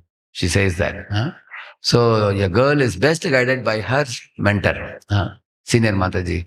But the senior Mataji should be mature. Because sometimes the girl is afraid that if I reveal this, senior Mataji will do Shakti Tandav or whatever. Because boys and girls in young age try to go overboard beyond the Lakshman Rekha sometimes. And they don't know whom to reveal and take help. So the seniors have to very maturely deal with them and help them. So, but a girl used to, generally girls, the mothers do this jata. You've seen that? They would do this. That takes time sometimes. I've seen my three sisters, when mother would be doing this for the hair, braiding the hair and everything. It will take 45 minutes, 1 hour. But that is the time mother and daughter relationship becomes very thick. They keep talking to each other and they get to know each other more. Nowadays people think, what is the need of braiding the hair? You just keep a short hair. But there is a meaning why they did what they did. In those days, there was the Vedic life, there is always opportunity for the relatives to come together and develop closer relationships. So now this is avoid anything personal. We should keep Krishna in the center. For service sake, sometimes a male has to interact with a female for service sake, but it should be very curt in speech, short in speech, and one should not bring anything very personal. Like, for example, in the colleges also, sometimes a girl makes very good notes. The boy may take and xerox it so that it becomes easy for him. Yeah. But if he gets to her very personally, oh, your handwriting is beautiful, you are even more beautiful, then, yeah, then it's becoming personal. So nothing private, nothing personal. Third is F means frivolous. No frivolous talk. Frivolous talk is prajalpa. What is prajalpa? Talking about politics, talking about cinema actors, actresses, talking about sports stars, talking about taste. What do you like? I like this, you like that. Becomes a frivolous talk, nothing related to Krishna consciousness. Like, for example, you are a preacher, you should talk about Krishna. Like if you get to frivolous talk, oh, you are wearing that dress, you looked more beautiful in that, instead of this dress. Who are you to talk about the dress? You are a spiritualist. Talk about Krishna. Don't get into frivolous talks, useless talks. And another F is familiar. One cannot become too familiar with opposite sex. Too much familiarity and intimacy will definitely pollute both the people's minds. Nowadays, in colleges also, many girls reveal their mind to boys. They say, I treat you like a brother. And he says, I treat you like a sister. And they even tie Rakhi also. And after 2 years, they change their mind, which is not good. If you treat somebody like a brother or a sister, then you cannot marry them. Same manner, there are sadhus who say that, oh, you are like my daughter and I don't mind. But then later on, he marries the daughter only. Like you can see, Brihanallah refused to marry who? Uttara, yeah. When he was asked, see, earlier you were a dance teacher, now we know you are Arjun. Can you marry my daughter? He said, a teacher cannot marry his student. Yeah. Like, you see, in the Vedic time, Who is that Shantanu? Is it Shantanu or who is that? One girl came and sat on his right thigh. If a girl child is sitting on the right thigh, it's a daughter, you have to give in Kanyadan. If a girl is sitting on this thigh, that is your wife. Huh? Like if you see Sitaram, if you see, Sita will be sitting here. You have seen that? Huh? Huh? Lakshmi Narasimha also you will see here. But a daughter sits this side. You have to give her in marriage to somebody. Similarly, if the girl becomes your student, she should be treated like a child. She's like your child, you are a father. If you are becoming intimate with her in a romantic way, then you will end up marrying her. That's a very great blemish. It's very bad. So therefore, even though a girl may be like a daughter, one should maintain the maryada. Mataji, we should call. We should call them as Mataji. And we should be following the code of conduct Lakshman Rekha. Both should follow. She should not come beyond a certain limit and he should not go beyond a certain limit. So that is familiarity. Over familiarity is no good. Like for example, say, I'm a preacher going in a car. One girl says, Prabhu, I attend all your programs. I want to come in your car. You cannot take. People will say, hey, who is this going with you? People will ask. So we have a policy that when we are going in a car, same car, we don't want any young girls to come. One time, one brahmachari's grandmother had come to our Pune temple. She was like 84, completely all tooth gone. Like that she was there. And I told the devotees that she wanted to see the big temple, put her in the front. So driver was sitting and she was sitting. And I was sitting behind. One brahmachari said, Prabhuji, I cannot come. Mataji is there. I said, what Mataji? Don't be fanatical like that. She's an old lady here, holding a stick. She's a very skinny lady. So we should not fanatically apply the rule. Sometimes the brahmachari's mother may come, she may sit in the front, and other brahmachari may sit behind. That's all right. But the point is, you cannot have, like once Giriraj Maharaj was going, he was sitting in the front, and the back seat, 4 or 5 girls came and sat. And Maharaj saw, and then Maharaj got out of the car and told them, all of you get out, he said. Maharaj said, don't you have another car? Maharaj asked it. Maharaj, we wanted your association. This is not, no, you come, you will get association in the class. When I am giving class in the other temple, you sit in another car. Where are the brahmacharis? Yeah. Go inside. So brahmacharis went inside and the Mataji sent them in another car. So he's following the norm of not becoming overly familiar because people will also criticize our society. If same manner, if any Matajis want to take photo, we should take with Prabhujis also. Like I went to one temple. I gave a class. After the class, suddenly I saw they all came on all sides. Matajis. And one Mataji was ready to take a photo. I said, wait a minute. What is this? There are no Prabhujis here. Prabhujis was sitting down. I said, hey, come, you guys, you also stand. I said, one side Prabhujis, one side Matajis. That is more appropriate. If I take a photo only with Matajis, it will be like Gopi Jana Vallabha. Only Krishna can do that. Actually, sometimes in ISKCON, people don't know simple things. This is called as naive behavior. So don't become overly familiar. So you'll remember this PTFF formula. P, no private, nothing personal, no frivolous, no familiarity. So both should follow this. Both women and men should follow this. Then our society will be pure society. Yeah. So then you can maintain determination. See, if you keep butter in a fridge, even after 20 years, you take it out and bring it close to fire, it will definitely melt. So if somebody becomes overly familiar with one opposite sex member and talks for hours together, there was one brahmachari who was guiding one Mataji and her daughter. The Mataji was a widow. But then he started feeling too much sympathy for her that, she doesn't have money. So he said, I will collect some donations and give you. And temple said, hey, you should collect donation for the temple, not give it to Mataji. She can get help from other congregation people. You are not supposed to. So because he was too much caring for her, finally ended up marrying her. Marrying, and then that daughter, he wanted to take care that she grows up and gets married and all that. So too much misplaced compassion is no good. It's clear? Then we can maintain our determination. What? when the soul leaves towards Goloka, what happens to the Chaitya Guru, Paramatma with him? No, when you move from the material plane to spiritual plane, there is another super soul in your heart, which is the Ishta Devata. Like Bahir Narsimha, Hriday Narsimha. So Narsimha will occupy the heart of Prahlad. Krishna will occupy the heart of Krishna's devotees. Huh? When you move from this plane. See here, Krishna's expansion is super soul is there. But when you go there, directly Krishna will occupy your heart. Hmm? Is it wrong if a person gets suffering and then realizes the futility of this material world? So in this way, he cultivates spiritual knowledge and decides to renounce this world, choosing brahmacharya ashram. Actually, this is what Daksha Prajapati also said to Narada. He said that, Narada, you are asadhu, he said. Why? You have artificially induced renunciation in my sons. But look at me, I am a real sadhu, he said. Why? Because I entered into married life, I fulfilled all the dharma, artha, kama, moksha duties. And then he said that, Nanubhu yanajanati puman vishayatiksnatam nirvidyate swayam tasmad natata binnati parehi. He says that. He says, na anubhuya na janati. Anubhav kiye bina एक जीव समझ नहीं पाएगा. He has to get experience compulsory, he says.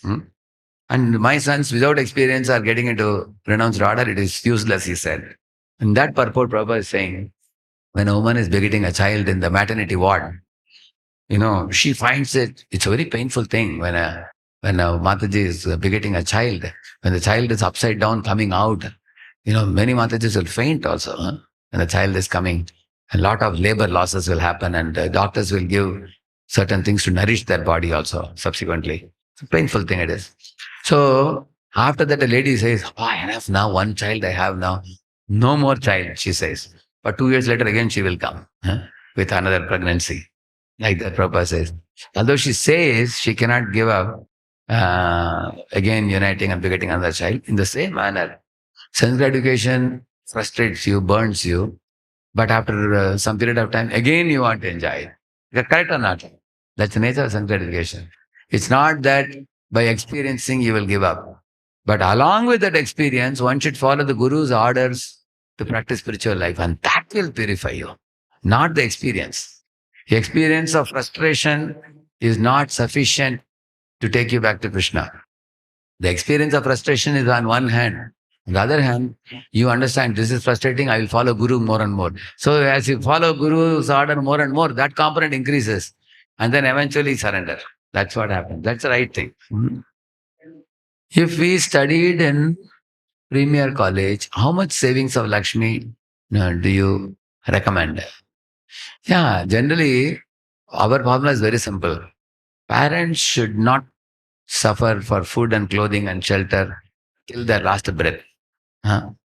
Your brahmachari should not join the ashram unless he has a confidence that the money that parents have, the money that I am giving, is enough for the parents till their last breath with respect to food, clothing, shelter. That is a very simple bottom line. One should ensure that. And if you have sisters, you have to make sure that the money is saved either by the parents or by you, and the sisters are married. And another thing, nowadays, the medical thing is very costly nowadays. If parents get some complicated disease, which we don't want them to get, in case they get, there should be some medical money savings also for the parents. So you have to think of all these things before joining ashram. Prabhuji, if we compare brahmachari versus Grihastha life, Grihasthas deal with child, brahmacharis deal with boys. Grihasthas manage home, brahmacharis manage voice. So activities are similar. So how to deal with disappointments which come in voice or brahmachari life? Especially when we have some bad experiences with dealings. See, a brahmachari in morning, he may get up, he may find that somebody has stolen his gamsha. But sometimes Grihastha suddenly finds that daughter is eloped with another boy, which is more serious. So the second one is very serious because social, reputation is lost. They feel deeply pained. Our daughter has cheated us and things like that they feel. Whereas if you lost one gamsha, you can take another gamsha, not a big deal. Not a big problem. And with respect to cultivating boys, brahmachari should be very renounced. Huh? You should be pretty detached. You can give knowledge, provide facility to practice, then you should be detached. Not that you become too attached to the boy. Little vatsalya will be there, that's understandable, but not so much vatsalya that you become like Dhritarashtra. Huh? It's not allowed for brahmacharis to become, then you will micromanage also. Huh? Those who are too much attached, they micromanage their children like anything. Huh? Even for sneezing and coughing also, they'll take permission. You know, we can't be like that. Then that means your mentality is more of Grihastha mentality. Huh? In Grihastha ashrama, parents very much worry about the children. Huh? So if you are going to worry about the wise boys so much, that's not very good. Huh? Krishna taught the whole Gita and said, Yatechasi. He's so detached, you can see that. Give the knowledge, provide the facilities, give him good association, and after that he has to fly his plane, you have to fly your plane. Huh? Yeah. And in Bhaktivinoda Thakur's six type of materialists, there are impersonalists, but they are Brahman worshippers and aren't they transcendentalists? See, whether they are Brahmavadis or Mayavadis, Vaishnavas don't associate with them, even if they are Brahmavadis, because Brahmavadis have no rasa. Huh? They are dry. They have no relationship. They want to, even though they know Krishna, still they want to go to Brahman. Jara marana mokshaya mama shritya yatantiye te brahma vidukritnam adhyatmam karma chakalam. He says, no? They take shelter of Krishna and say, my dear Lord, please post me in Brahman, I can relax. One of the impersonalists, they take shelter of the personality of Godhead to go to Brahman. Do you know that? And there are other Brahmavadis who become personalists also, like the Chatush Kumaras and Shivadeva Goswami and all. But the devotee has no interest in associating with the impersonalist because we want to hear Krishna Katha, we'll associate only with Vaishnavas. I'm thinking of joining Brahmacharya, but sometimes I feel difficulty to control hankerings. Then I feel doubtful about joining Brahmacharya. How to decide what to do? Very simple. It is not that boys don't have hankering, boys, girls, everybody has hankering. Are you acting on it? Huh? Like, for example, if somebody is watching porn regularly in the computer, he's not fit for Brahmacharya ashram. Accidentally, he saw once and he regretted, and then he chanted 32 rounds instead of 16 rounds, and then he is more careful. Then eventually he'll get purified. But somebody is watching porn for hours and saying, I want to be brahmachari, he's simply cheating himself because he just wants to run away from responsibilities in life. Actually, a person watching porn is not fit for grihastha ashram also. Because both the ashramas require responsible people. Responsible people. So better you work on becoming more responsible, I would say. Control your senses, self-discipline yourself. And because even to enter Grihastha ashram, one has to give shelter to a girl, who will depend on the husband. So if a man is not responsible, he won't bring money to home, he is not a provider, protector, guide. What kind of family will he run? He will be a nuisance to his wife also. So you first become responsible and then decide the ashram. In working life, corporate, if deadlines are strict, affecting our performance review, this disturbs our peace of mind. We get some guideline to change profession to online teaching, but it is also risky as less opportunities and lack of association in that field.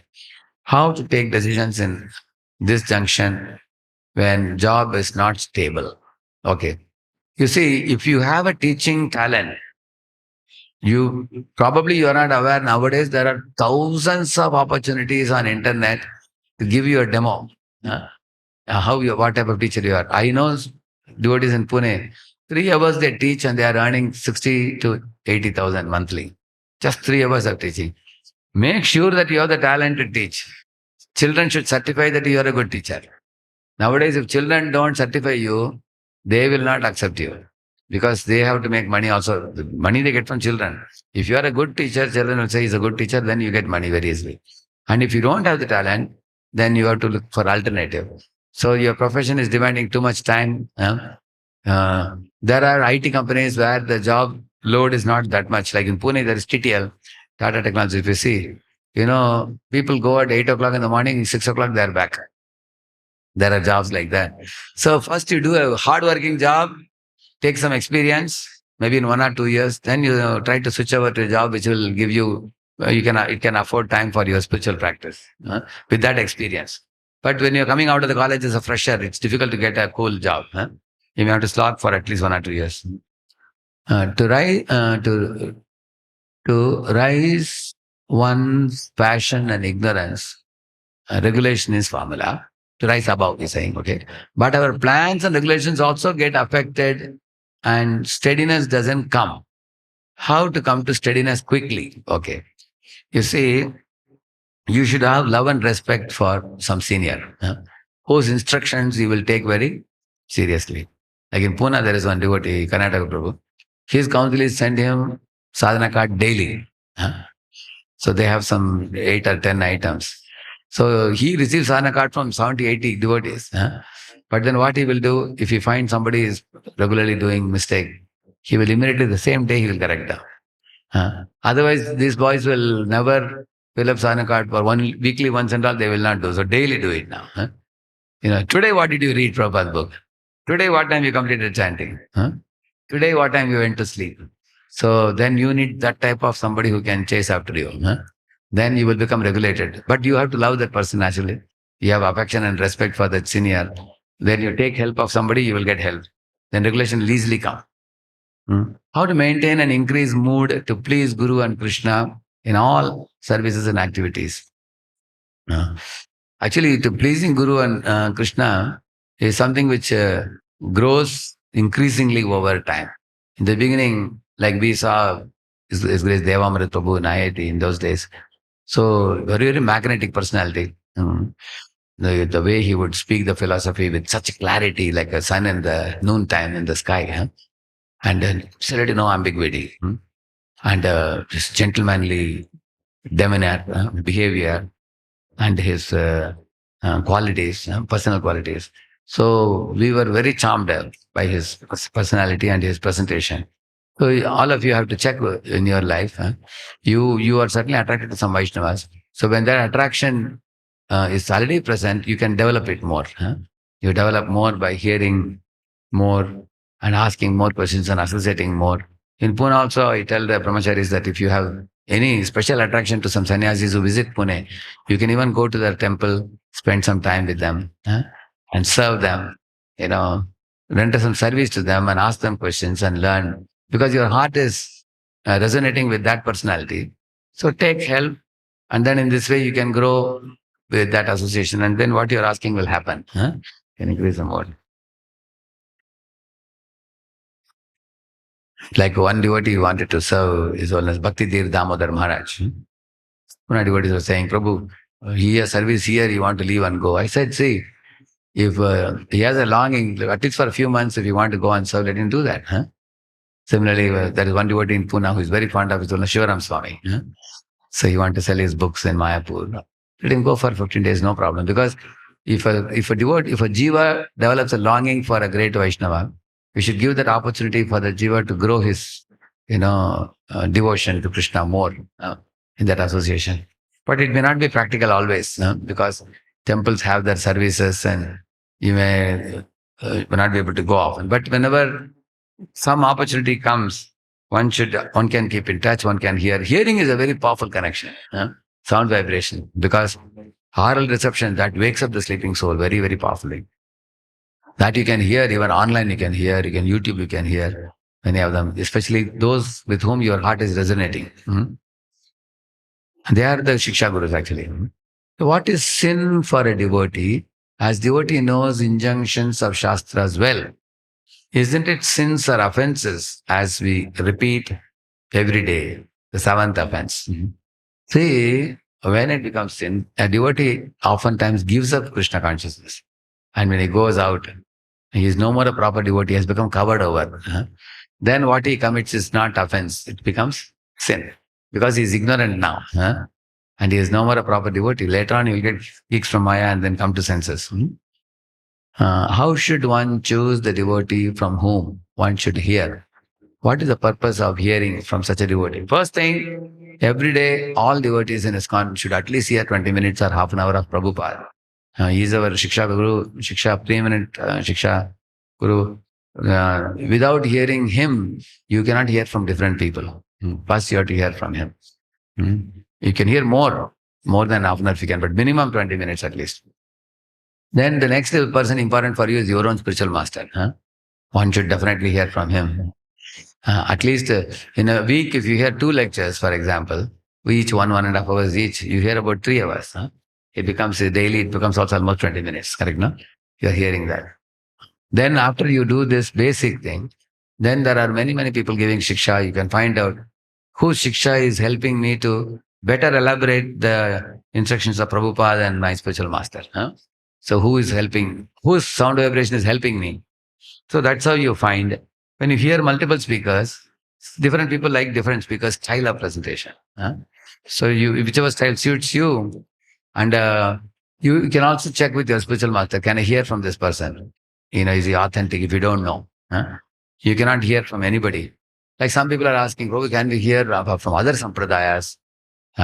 Sri Sampradaya, there's some very great speaker. See, if you are very, very senior, then you may be able to hear and extract what you need and benefit. But if you are young, you are likely to gravitate more towards that. And you may start hearing 100 hours, 200 hours, 500 hours.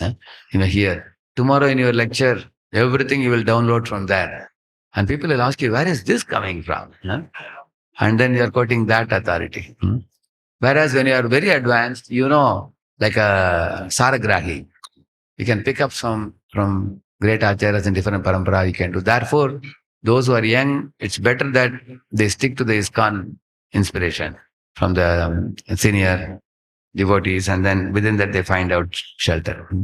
If parents having some big contacts, we want to join, what is the best way to deal? Big people get involved, but we want to be determined.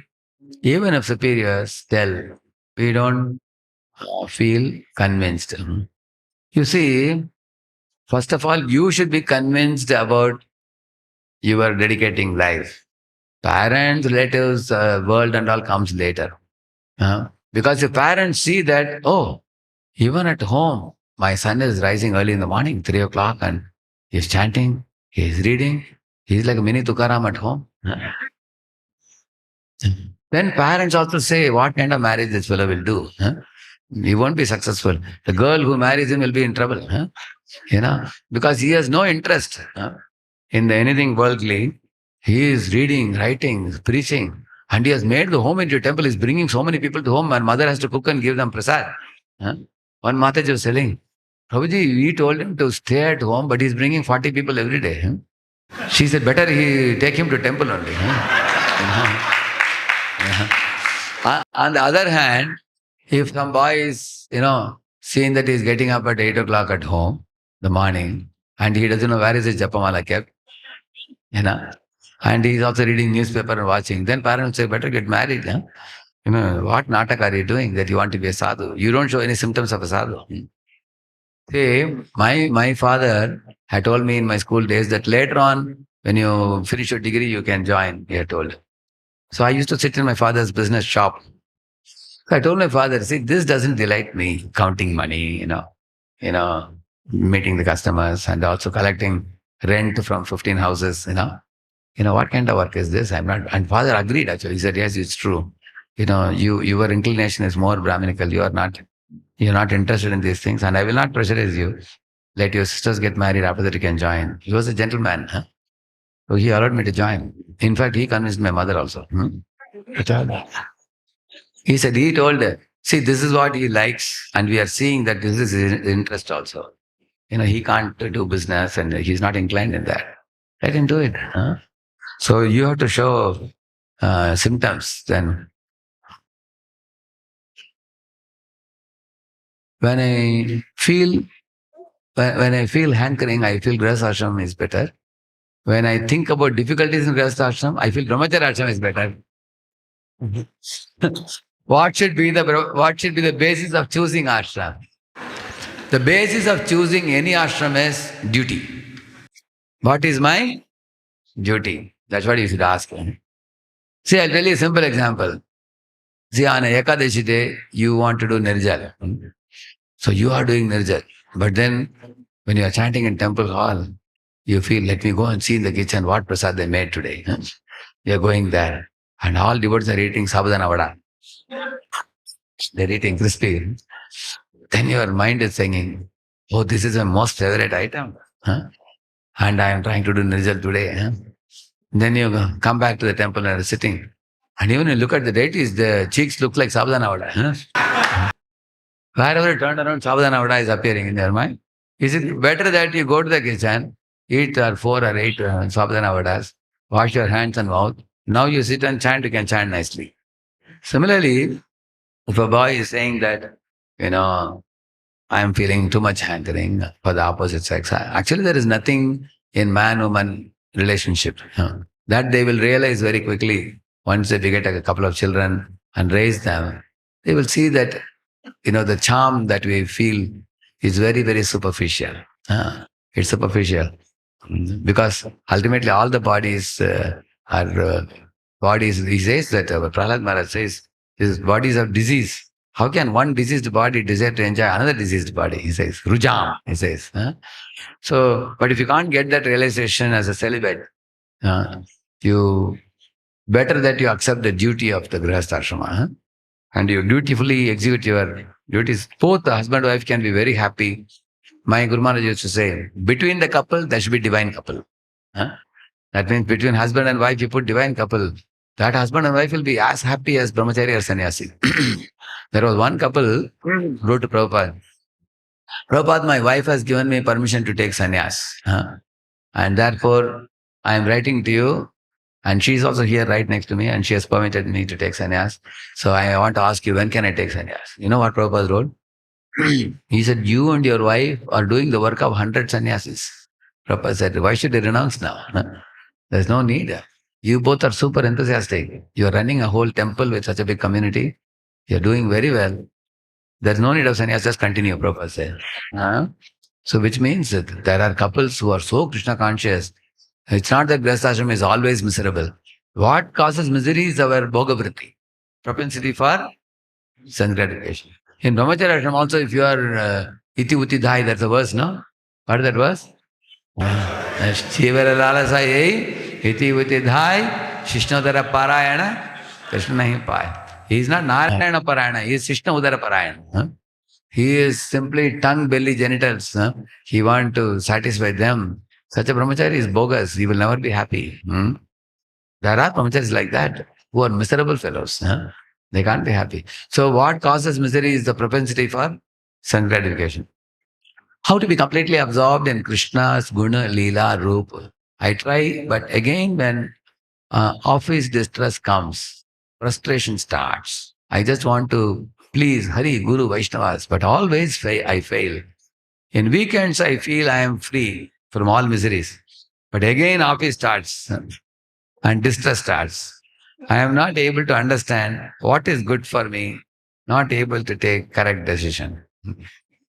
Yeah, actually, after living with devotees and chanting, dancing, and feasting, which is resembling the spiritual world, when you go to office, there is boss and there are deadlines and there are hard work to be done. It is a little painful, undoubtedly. Yeah. But you should be fixed in duty. One should be stick there. So His Holiness Giriraj Maharaj gave a 3-point formula. All of you can repeat it. He said,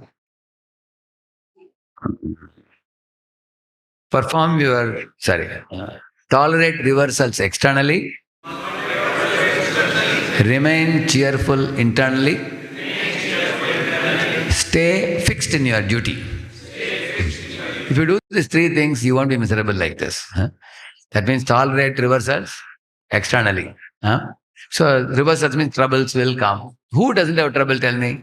A mother with a small baby, so much trouble. Child gets up in the middle of the night, she has trouble. A man going to office has to face various other difficulties. A student who has to carry bag of books to study.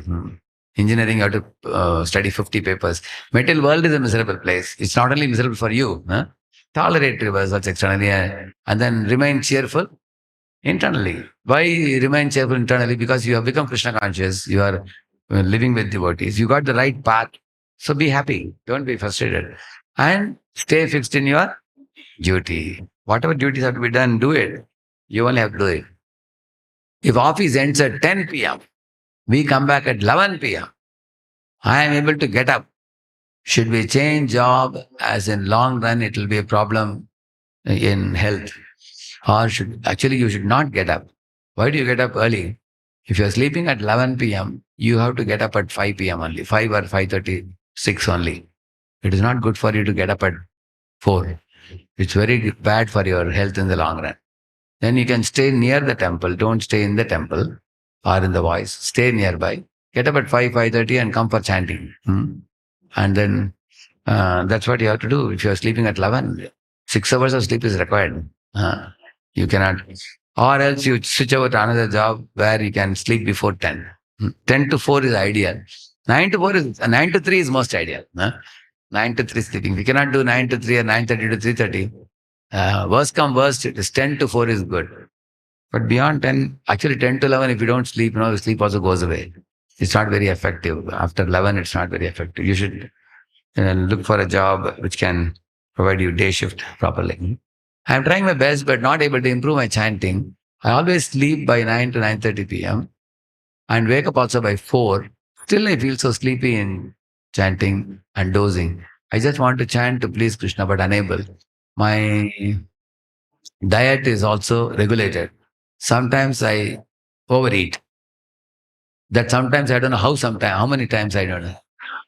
If somebody says sometimes is every day, I overeat, but usually regulated, I always repent. See, there are also diseases in the belly. Prabhupada says there is one disease called colitis in the belly that produces gases which go and cloud the head, you feel drowsy. So there is, and also people have pitta, kapha, and vata, we say, no? So people who have a pitta body also and vata body also, they have a lot of troubles. So you can go to a doctor and check, especially Ayurvedic doctor. Sir, I don't know, I feel oversleepy. Or you can sleep even more early. You sleep 7 hours. 7 hours means you have to sleep early, not get up early and get up late. Like sleep at 8:30 and get up at 3:30. How much it comes? 7 hours, yeah. Or even because some people's bodies require more sleep. And or meet Ayurvedic doctor, that will be helpful. Sometimes, even though getting constant exposure of devotional service and rightly situated in process, anarthas troubles us, then we get into inferiority complex, thinking like I am useless. What to do in that situation? How to overcome it? See, every conditioned soul, sometime or other, faces this inside anarthas. You see somebody flourishing in life, and then you make some comparison, and you feel I am good for nothing. Therefore, you should regularly read Shastra and hear. For example, one Guruji told the 3 disciples to go and get this, what do you call it? A jackfruit tree leaf, dry leaves. So they went and came back empty hand. One disciple said the dry leaves were collected by one lady who was making a leaf plate and selling. So she said, one leaf plate is 1 rupee. I didn't have any money. I came back with empty hand, he said. Another disciple said one man was crushing these leaves and making some medicinal herb. So he said that you have to pay for these leaves. I didn't have money, I came. Third fellow said one place one man had to put a heap of dry leaves of jackfruit tree. He was using it as a fuel in the furnace. He said, if you want 1 kilo, you have to pay so much. Then the Guru said, even a dry leaf is not useless. How can you be useless? He asked this question and that hit them so hard. I am a human being. I have so many faculties of knowledge, So when you hear this kind of thing, yesterday the girls were there. I was telling one story. One Gurukul boy was, asked to quit the Gurukul because of his lethargy. So Guru said, you are not making any progress. Better go home. So on the way back, he saw one Mataji was drawing well water from the ground. In those days, in the ground, they will have a stone formation like this. And that stone was getting abraded by the movement of the ropes. So this boy was amazed. Rope is soft, stone is hard, but the rope is making a dent in the marking into this thing. Immediately went back to Guru and said, I saw this. Guru asked him, what did you learn? He said, that means by repeated practice, we can form an impression. So Guruji, I was a little lazy before. Give me one more chance, he said. Guru said, okay, so be it. Because you are requesting, I will allow you. And that Gurukul boy went on to become Kalidas. He is the Kalidas who wrote Kumar Sambhavanda. So in this way, the so-called useless Kalidas became, so useless Gurukul boy became Kalidas. So you have to hear such stories that then you can give up your inferiority complex. If you're feeling lonely, then identify who are the devotees who are a little affectionate to you. They talk to you, go and spend time with them, discussing with them, take prasad with them, dance with them, sing with them. Then you'll not feel lonely. If you're feeling moody because somebody harshly spoke to you, you feel as if you are slapped. He didn't slap you, but mentally you got slapped. You are feeling very moody and you are not able to do any work. Constantly the revengeful thoughts are coming in the mind. Go and reveal to your senior and say, Prabhuji, I'm feeling bad thoughts towards the devotee, what to do. That's what Dhruva did with Suniti. Correct, na? And then he got a solution.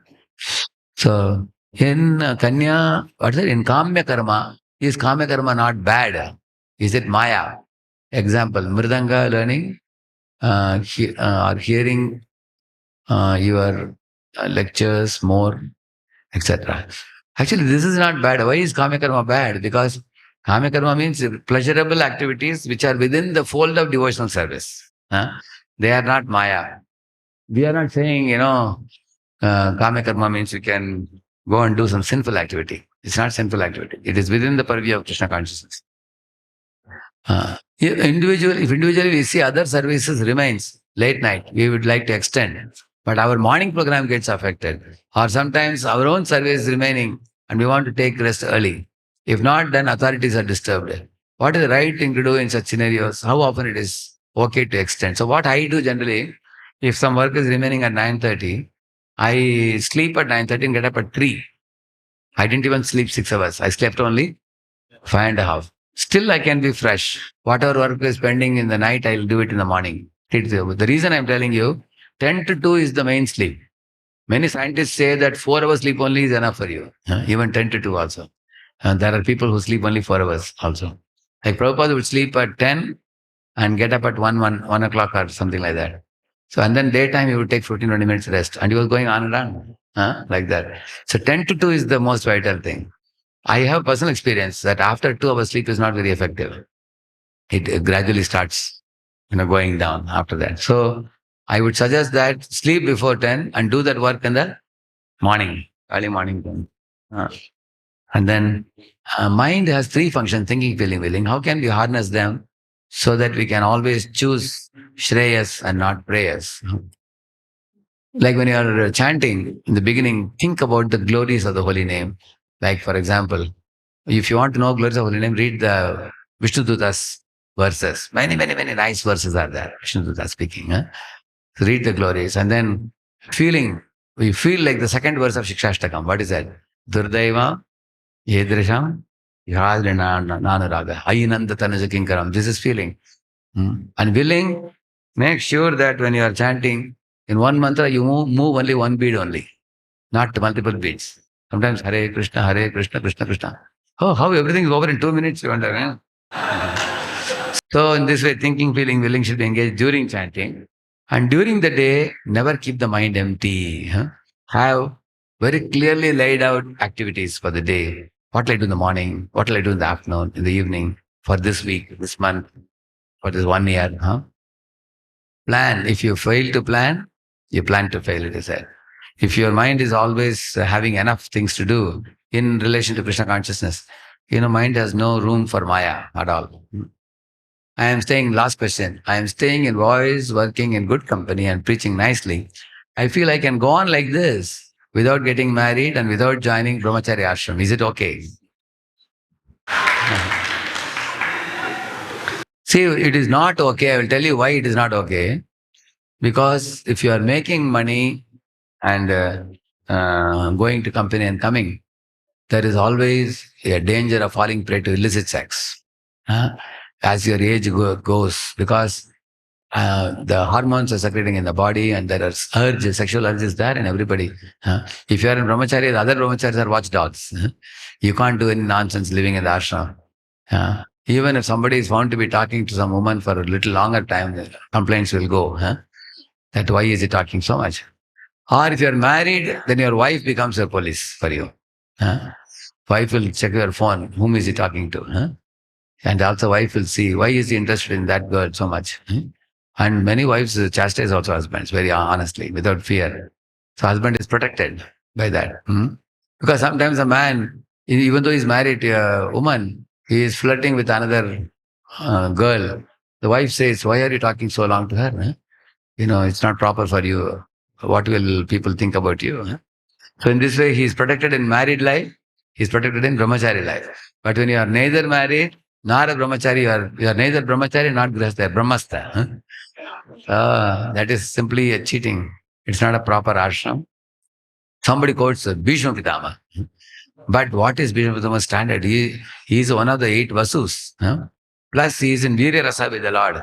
Even in the battlefield, he is exchanging love with Krishna. Can you do that? Are you in so much love with Krishna? We are in so much love with so much Maya in this world. So don't try to imitate great souls. So it is, actually, if you don't want to join ashram, by default, you need marriage. But then first to become qualified to marry also. Become eligible, take proper guidance from Grihasthas, those who are nicely situated, become capable. What I tell the boys who ask this question, go to a dozen good Grihasthas and conduct an interview for 4 or 5 questions I give them. By the time they finish 3 or 4 Grihasthas, they say, Prabhuji, now I'm ready now. Now I can marry now. They develop more confidence to marry after talking to nice Grihasthas. Because they are in touch with brahmacharis, they develop some phobia for marriage sometimes. But after meeting some Grihasthas, they go to home and say, oh, this Grihastha is super serious. They are so sincere. I can also make it. They develop confidence. So my suggestion to this devotee is that only. So one boy was saying, Prabhuji, why are you pushing me into Andhakupam? One boy was writing to me. I said, why do you call it Andhakupam? It's Andhakupam for those who are not Krishna conscious. If you're Krishna conscious, the Grihastha ashrama, Grihetako Vanetako is said in the song. So one can be a very powerful Grihastha like Ambarish Maharaj or like Yudhishthira Maharaj. Prabhupada was perfect in all the orders. He was a perfect Grihastha, then he was later on perfect sannyasi. So I have taken a lot of your time. So many questions today. Thank you very much. Shri Prabhupada ki. Thank you much. Hare Krishna. So we thank